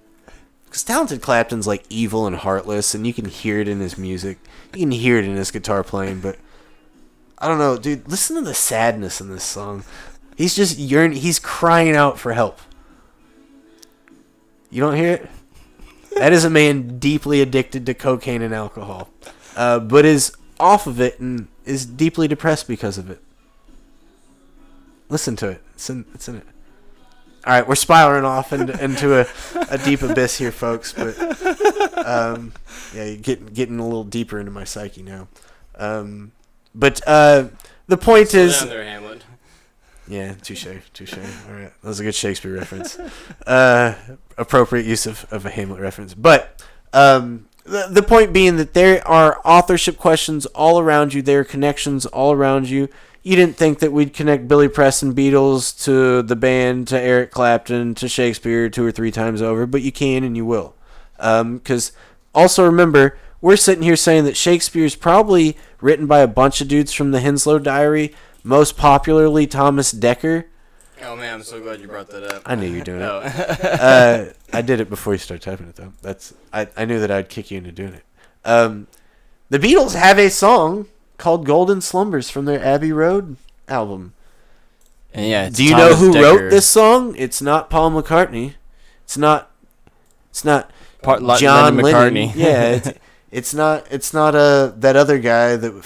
What's that creepy dude in the Beatles? It's Ringo? No, the other creepy dude. George Harrison? Yeah, creepiest. He's the biggest creepo on the planet, dude. What's that solo song he does in the 80s? You talking about My Sweet Lord? No, that's the 70s. I'm talking 80s Harrison. 80s Harrison needs to be locked up with Podesta. What's the name of the one song? It's talking about needing money because Watch that music video and try not to puke your guts out. needing money because he's trying to win some girl over. Yeah, it's like a 14-year-old in an arcade machine, and he's like 45. It's rock and roll, baby. Shakespeare.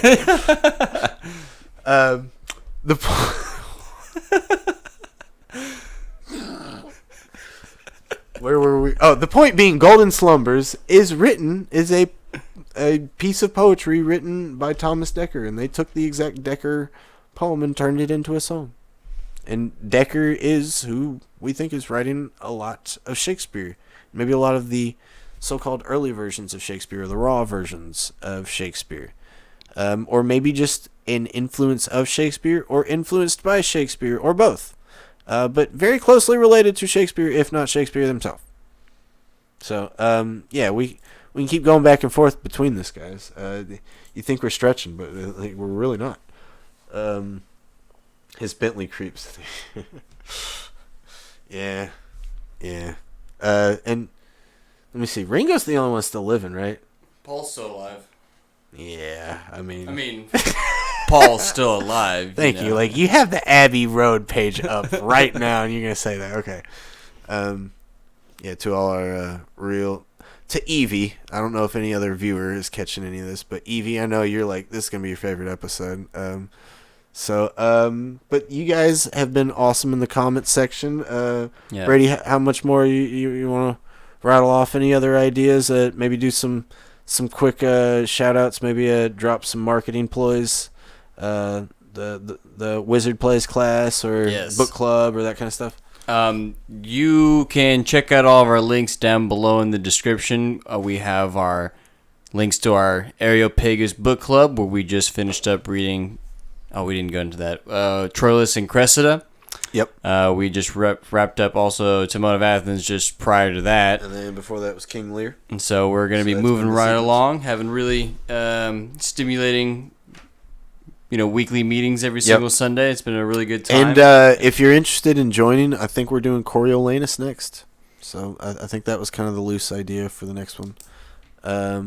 But Chance and I are going to be putting on a class for the month of February. So if you're interested in helping us out, helping us keep the channel running, and also maybe learning, doing a little bit of education on your own, or getting you at least putting some of your own skin in the game there as far as committing to something. So we're going to be offering a class where we're going to go through 4 different plays through the course of February, and it's going to be themed around wizards, essentially, right? So we're going to be looking at maybe Faust, looking at The Tempest and The Birth of Merlin, and maybe even the Roger Bacon play. Friar Bacon, Friar Bungay Friar Bungay by Robert Greene. And there's maybe a few other wizard plays that I could bring up in reference, but I kind of want to do a play a week. That would be the month of February. We would do it over an online platform like Zoom or Discord. Brady's still working out the kinks in that. It would be like hour and a half sessions.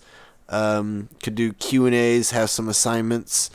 Brady was also going to kind of co-run the show with me, where I would be doing a lot of close readings and talking about the plays. Brady'd bring in some history stuff, but Brady also wanted to pitch maybe not just doing notes, but doing notes Renaissance style for this class and doing it with a chapbook. And so he would be, while we're taking this class, each class section, he'd be helping us construct a chapbook to make notes in, to like really get an actual commonplace book from the era. So commonplace books weren't just books that got printed full of England's helicon. It was something you could make. So Henslow's Diary, that's a commonplace book. Something that you just sat there and took your notes in, like a literal diary or journal, or they're usually deliberately themed and literally with commonplace headings, essentially, right? So it's a very organized journal, sometimes with like a very deliberate. And so one would be like Proverbs, or one would be like stuff on politics, or just law, or justice, or treachery, or anything, right? And so ours would be, Shakespeare, the Shakespeare authorship question, right? So if you're interested in that, shoot us some comments, shoot us some emails. Love to talk it out. If you're worried about cost or anything, shoot us an email and talk to us. Yeah, Apocalypsis Historia, just the channel name, at gmail.com if you're interested or want more information on it. This is, partly a fundraising venture for us, but partly also just an outreach venture. Like, we want to start getting a community talking and doing stuff about Shakespeare. And we're not, college professors, but we're people that are super steeped in this, subject, in all of this literature, and want to just start getting together with people, talking about it, and kind of show people what we're seeing. Not just Shakespeare authorship question. We can definitely do some of that, but literally just diving into the plays themselves, looking at the mentality, and specifically with this little set, if it goes well, we can do other sets with other themes, but with this little set, kind of get a nice little survey of 4 of the best authors of the period, and kind of get a nice little survey of different times in that period, and also, get a survey of the different viewpoints of the period. And so we'll see sort of the super conventional Christian outlook, or we'll see some of the super materialist skeptic outlook, or we'll see some of the the actual magical alchemist outlook. And then in some cases we'll see maybe just a parody of all the outlooks with no real view to put forward. So yeah, that's our pitch. Let us know if you're interested. No biggie if you're not. We're gonna play it by ear. This is something we're trying out, and it'll be a new thing. But if it goes well, we'll keep going with it. If it doesn't, we'll tweak accordingly and get something else going. Okay. Yeah, and otherwise, if you want to if you don't want to commit to that, you could just do the $5 a month Patreon thing, and that gets you lifelong access to our Discord channel, where you can real time talk to us, whatever you want. Or we're dropping tons of references and thoughts in real time, and you can partake in discussions. We got tons of different stuff going on there. And it's been a ton of fun lately having some of the new members on there. Shout out to some of our OG members like, Martin, Jason, and Driftless, and Anderson. But lately, having James and David on there, they've been dropping some stuff on there. It's been a ton of fun just having all the different tabs. And, what's he saying about poems today? What's he saying about plays today? And of course, I try to just dump my brain on there as often as possible, because if I don't, I'll forget it and it'll be lost to time. And Brady's constantly putting in all sorts of stuff. He's putting in Nietzsche stuff, putting in Greek stuff, putting in Viking stuff, putting in, Sydney Bio stuff. And I'm constantly just putting in stuff like, this play I just read, it's great. It sounds like this person. Here's some quotes. Oh my God, it's the same lines from this play. Oh my God, these same lines from this play. What's happening right now? Dude, these are the same lines from this play. Oh, are these same people? And just from there. So, thanks guys for sticking around.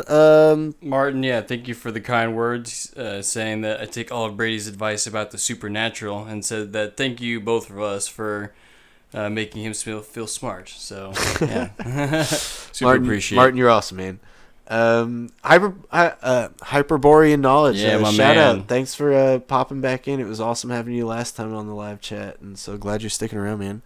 Hope this has been somewhat informative, not too rambling. We wanted to have something a little looser because I'm back to work. Brady's been dealing with birthday, Christmas season, and got tons of stuff with the kids. And we just had winter storm come through, and pretty much most of the USA did. But it's been a tough week. But we wanted to get back to it. Wanted to get the routine going. Wanted to get 2025 rolling. This is something that's been on our minds recently, big time, just generally that. Look, everybody's kind of saying it, so let's just quit having this, kind of hesitation and worry and anxiety about looking at other people beyond our candidates. Look, you can have your cake and eat it too here. That's the beautiful thing about group theory. You can say your guy is still the best, and you can pick out why you think your guy's the best, because that may be legitimately why you do think that Shakespeare's great. Is what if you're a Bacon fan and you like all this kind of scientific philosophical thought, and if Bacon is putting that into Shakespeare, that may be why you like Shakespeare. So it may be fair to say that that's the best. But there may be other people doing other parts of it. And, I just cherry-picked Bacon there, but we could do that with any other candidate. Philip Sidney, Edward de Vere. At some point, you may just like what they're doing. And maybe this ironic thing, like what I think may be happening with me a little bit, there's a lot of stuff that I think Philip may be doing that I didn't even like that. I never really liked Measure for Measure, but there's a lot of Philip Sidney stuff in that. And, okay, maybe that is more of a Philip Sidney influence play than I thought, but it's fine. Like, you can, your favorite guy can write some of the stuff you didn't like, and some of the guy that you didn't like can write some of the stuff you do like. Broaden your horizons. Go try some olives. Try something new for the first time. Nobody ever eats olives in my family. They won't ever eat olives. They won't even try it. They made me read that green eggs and ham story 5, 10, 20 times as a child. Like, every time I try something new, they're like, "Why are you doing that?" I'm like, "You brainwash me, you fools." Oh, that's too funny. But yeah, I guess I'll end it there. I'm bringing up Dr. Seuss. This is getting Seussical. So, and that's a real word, folks. Go check it out. Seussical. It's a cool word. Means. Oh, you know what we did not do? Now that I'm unfortunately remembering is that I don't know if you still want to do it. We could save it for another time. But we were going hard in the John Webster paint, and we forgot to show that comparison between Timon of Athens and Duchess of Malfi. We can flash it here and still do it in another video. We're here. Why not? Yeah, we were as we were going through book club. So if you want to be part of this, and Hyperborean knowledge that you'll be interested in this, but in the Troilus and Cressida play, there was a whole 2-line stanza about will into power and power into appetite and all this sort of super high Nietzschean verbiage in here. We were like, whoa, like, yeah, that's, Nietzsche definitely does mention Shakespeare in there. But Ulysses talking to Agamemnon and talking about wolves and stuff. Oh, it's great. I don't know if y'all can see this super well on your screen. I will try to blow it up as best as I can. So on the left here, I have a line from Timon of Athens. And then on the left is Timon of Athens, and on the right is Duchess of Malfi. And as we were reading this, and Chance was sort of showing James and I about, see, don't you see this, and don't you see this? And as soon as he started to point it out, it was very evident and very apparent once he kind of got down to it. But yeah, just the very similar using of words, and especially in this structure where it's like, they're literally falling in order, where on the left you have engendered the black toad and some stuff, and over here on the right you have engendering of toads and such. Here in the middle you get cut off with, although they both start with H, you get some two Greek references right here. Hyperion, and then instead of Hyperion, over with Webster with Duchess Malfi, we get Hercules. And then after our allusion to an H name, we get a kind of big list of stuff. And so with Webster, we get flatterers, panders, intelligencers, atheists, which are all clearly negative words. And then over on the left with Shakespeare, we get tigers, dragons, wolves, and bears, which are all animals. But then right after this list, we get teeming with monsters. Or on the other side, we get and 1,000 such political monsters. And so, boom, we get this big old list of nasty things, and then they're called monsters. Right after we've already had the line of engendering of toads. Right after we've also had this allusion to an H name. Greek name. Yeah, H Greek name. And beyond that, there's other stuff in here that maybe don't perfectly between these two sections, but between other sections in Webster and between other sections in Shakespeare. Like, Shakespeare up here has infinite breast at the start of the Timon passage. Yeah, right here. Yeah, whose womb unmeasurable and infinite breast. Webster uses the word infinite as an adjective as much or more than Shakespeare, where you get, infinite sorrow or infinite terror, something like that. We don't have one in this exact passage, but I can go find probably 2 or 3 or 4 or 5 in Duchess of Malfi. Also, Shakespeare uses hath and doth at a very specific rate, rather than using has or does, whereas other authors will use, like Middleton almost always uses has or does and never uses hath or doth. Some will kind of mix and match, but Shakespeare overwhelmingly uses hath and doth. Webster, very oddly, uses it at the exact rate, hath and doth, and here we have hath at the end of both poems. And so, hath to the marbled mansion all above, and then over here we got some good he hath done, but right before he hath some good he hath done, we have heaven's knowledge. Well, what do you think the marbled mansion all above is? Oh, heaven. And so we're it's still the same kind of sequence of thought. It's weird. Yeah. And so someone may argue that, this is just, maybe it's like HTS said, this is, somebody taking that sequence and then passing it to the next guy. And so this Webster hand is maybe rewriting the Shakespeare thing, is what most people have maybe argued. Even Orthodox scholars are like, no, Webster's just a copycat of Shakespeare. But, Timon's not supposed to be printed till 1623, folks. Duchess of Malfi's out before then.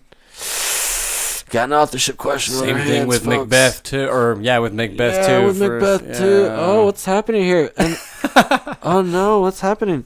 And here's the thing, guys. Troilus and Cressida. There's 3 pieces of literature in the entire era that use the phrase "engendering of toads." It's not a common phrase. It's not. You go look it up on EEBO. It's in 3 places. 3 places. Engendering of toads or engendered toads. It's in Duchess of Malfi by John Webster, Timon of Athens by Shakespeare, and Troilus and Cressida by Shakespeare. And so here at our book club, we read stuff that has engendering of toads in it. And as Alex Jones would say, they turn the frogs gay. Oh, this reminds me of they're engendering the toads. Yeah, Alex Jones may not be a big fan, but shout out to Derek Bros, who just did that post on that recently. That's right. But I just accidentally opened up to Act 1 of Kimberlin in this book, and it has infinite loss. There's that infinite loss phrase again, and I very much think that John Webster is writing Act 1, Scene 1 of Kimberlin. This isn't even the right text, though. This isn't Troilus. I was holding that up like that was Troilus and Cressida.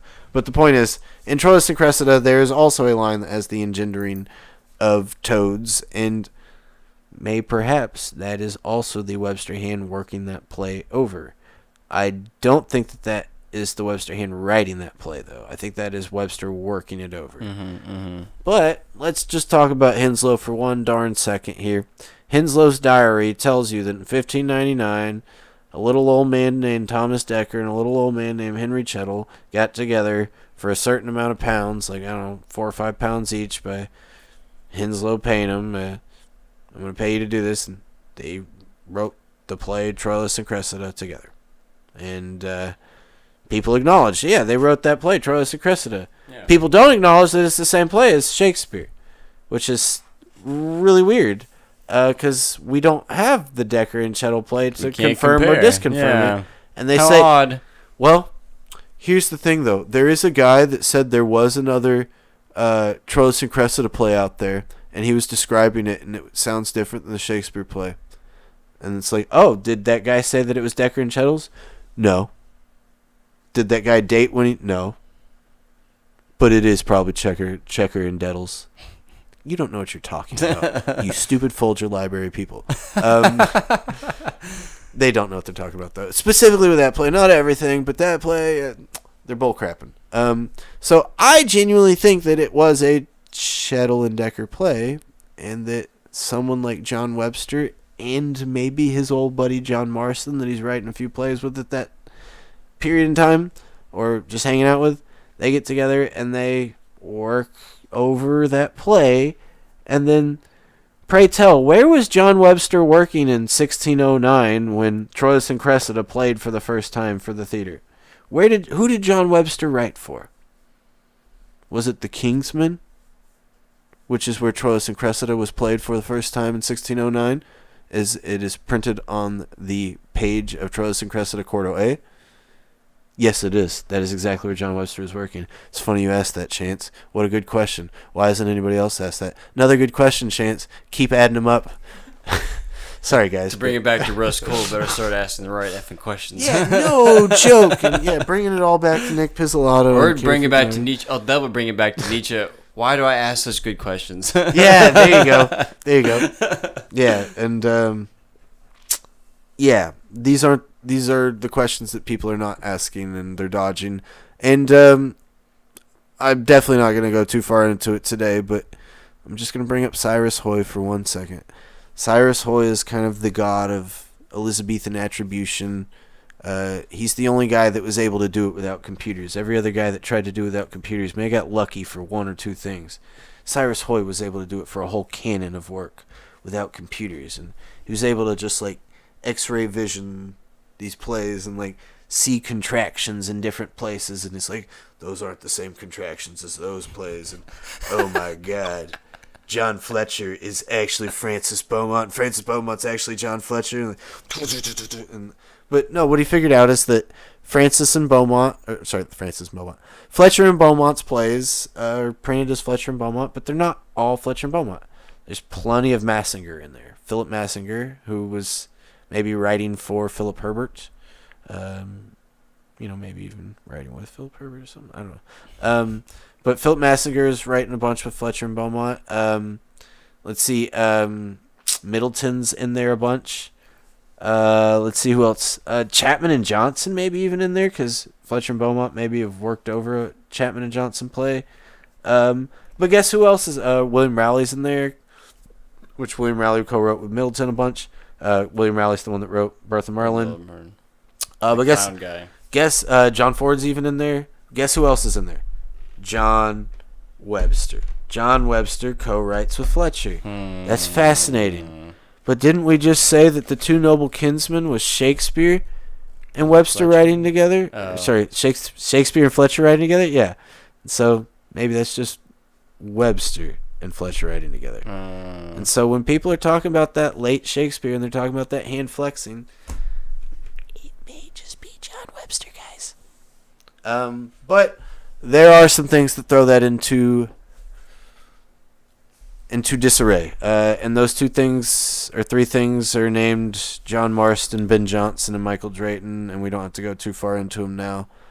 But those are the other, I think, names that you need to think about when you're wondering who's flexing so hard, because Chettle and Decker are super important and they are super great, but they are earlier and they do seem raw or more raw. And so there are hands that are later that seem just to be flexing harder than these early hands could flex in a play. But these later hands may not be the genius structuralist or may not have the character insight or, character sort of design that some of these earlier guys have. So I don't want to make it out like John Webster's the real genius behind Shakespeare. We're not doing that. That's the whole point of this video. Just because you can flex some cool lines doesn't mean that you've structured all the emotional beat points and all and the at some point, historical references. You're able to flex with those cool lines because you don't have to do that work, right? Like, because somebody else has done the groundwork for setting the plot, for setting the characters. Yeah, you're just going through, just editing it. Maxwell Perkins, maybe, I don't know how bad that egregious we want to take that line of thought, but And at some point, like, this plays into Mariana, this plays into David. This is what everybody's kind of saying. At some point, we just need to maybe start framing it less as it's our one guy that's the Webster genius reworking it, and start saying, all right, who's Webster, who's Middleton, who's Fletcher, who's blah, blah, blah, who's earlier Decker, who's earlier Chettle, who's the people before those names are even around, like Robert Greene and Kidd and Marlowe and Peele, and ask ourselves how many of these people we think could or could not be other people than the names we give them. Because at some point, yeah, all those people probably did and are, like, really existed and really were real people and really did have their names printed on stuff. But we need to ask if they actually did write 100% of the stuff that we say they wrote. It's possible that they get paid to have their names put on stuff, and that's what they do for a living. They literally, like, take the risk for other people, and, okay, I'm going to go to jail for you, and that is how Thomas Kidd died, guys. Or I'm literally going to take the political fall for you and maybe get killed for it. That is how Marlowe died, guys. Stuff like that. Remember, Thomas Dekker went to jail for 7 years. He went to jail for being sued by John Webster.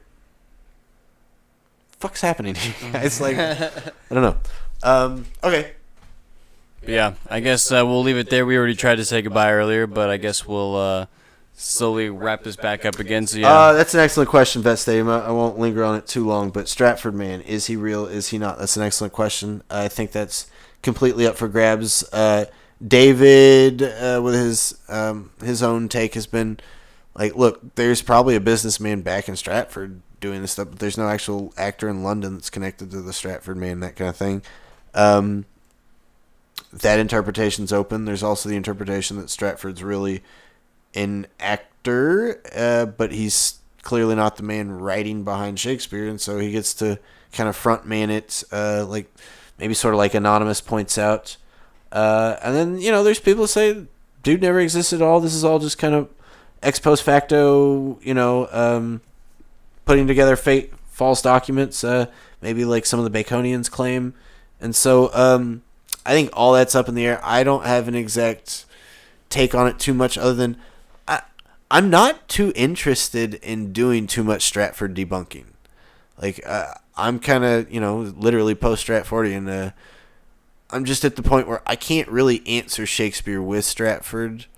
So I just got to move on and start looking at other stuff. And we'll come back to what the...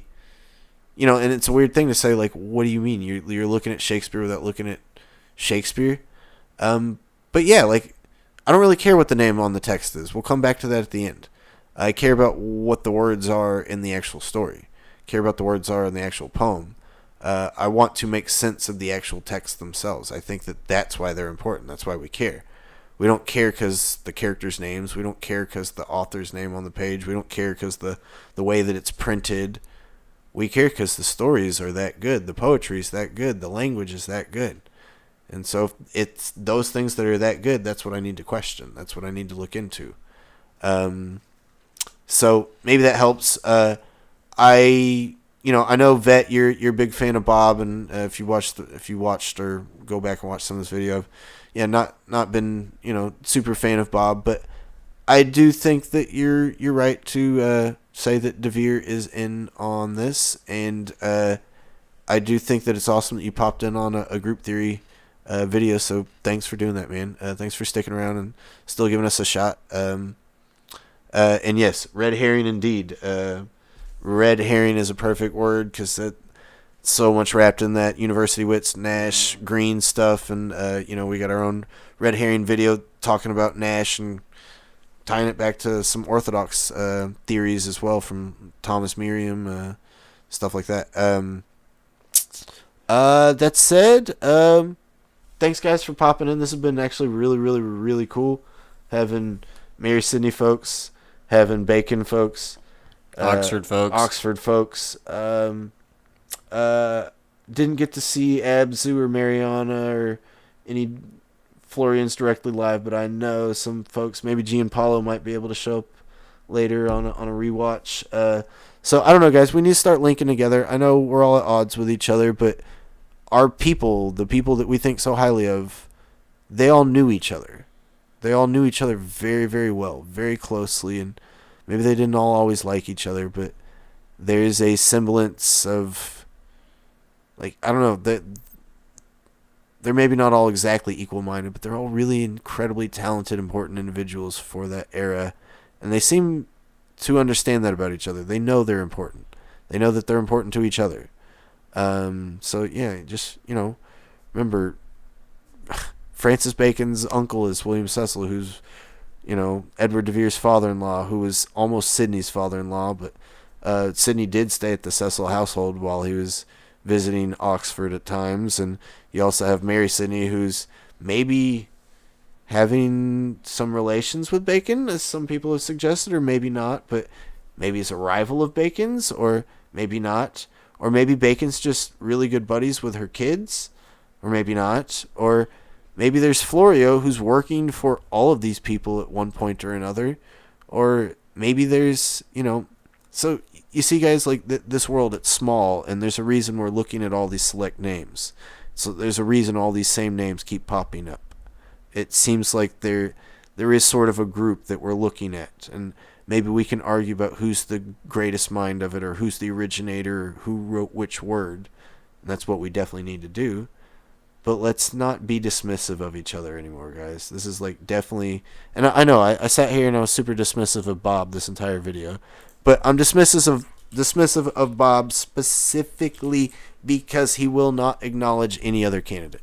I'm dismissive of Bob because he wants to swallow the entire era whole. Is bad or worse than Bastian Conrad, which is, laughable. Like, it's laughable.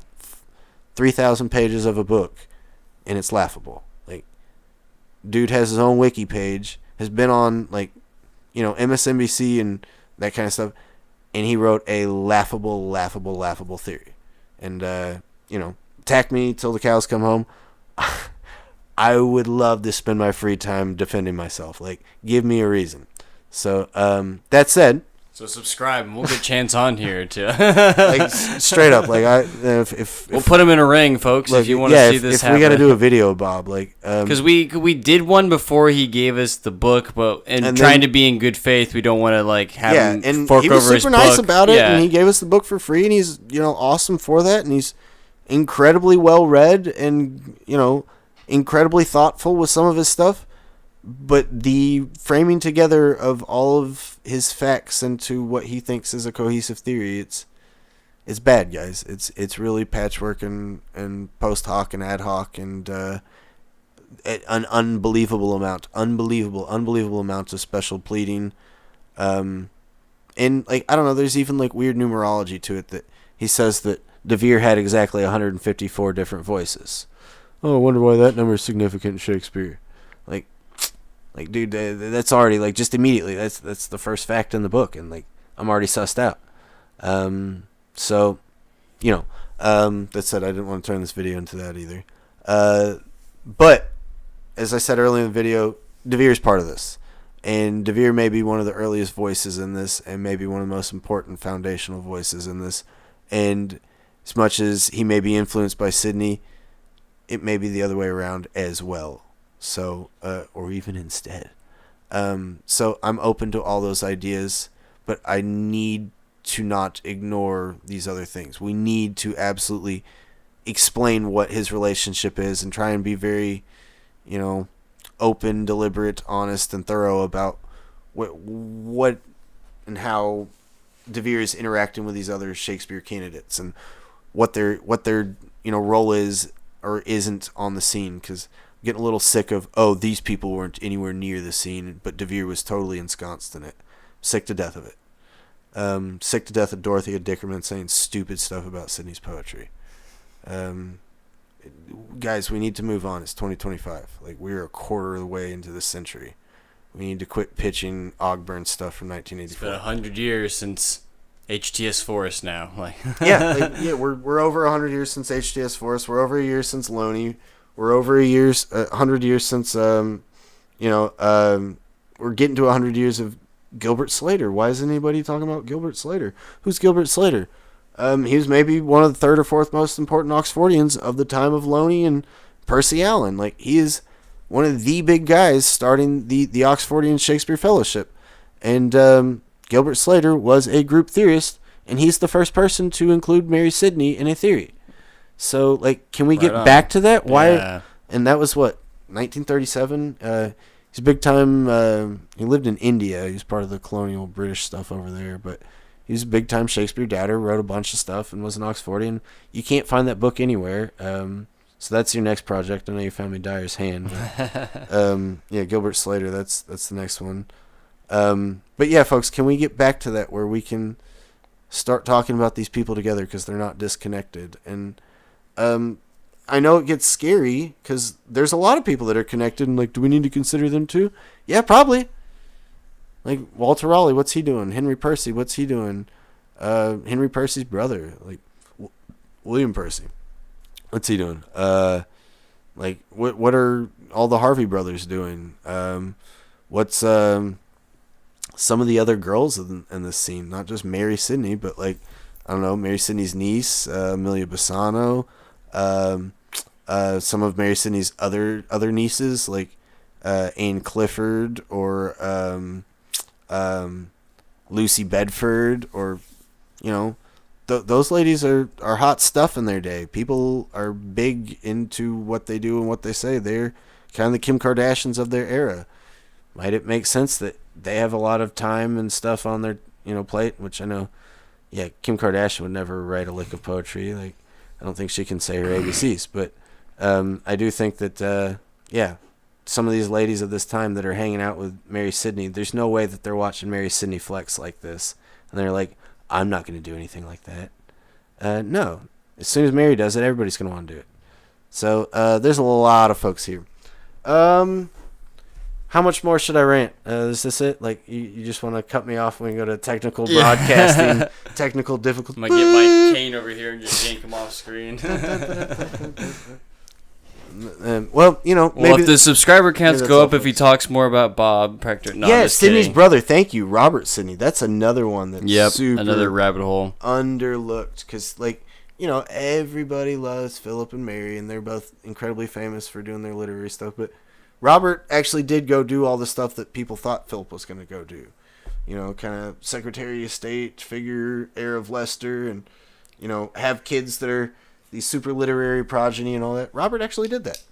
It was Robert's daughter that was, the great poet niece of Mary Sidney, and it was Robert that was the Earl of Leicester, and it was Robert that had pretty high positions in the government, and Robert's actually the only one that visited Vienna of pretty much this whole crowd, other than Henry Neville and Philip Sidney. Like, yeah, Philip Sidney lived there, but like, if Philip Sidney died, he couldn't be Shakespeare.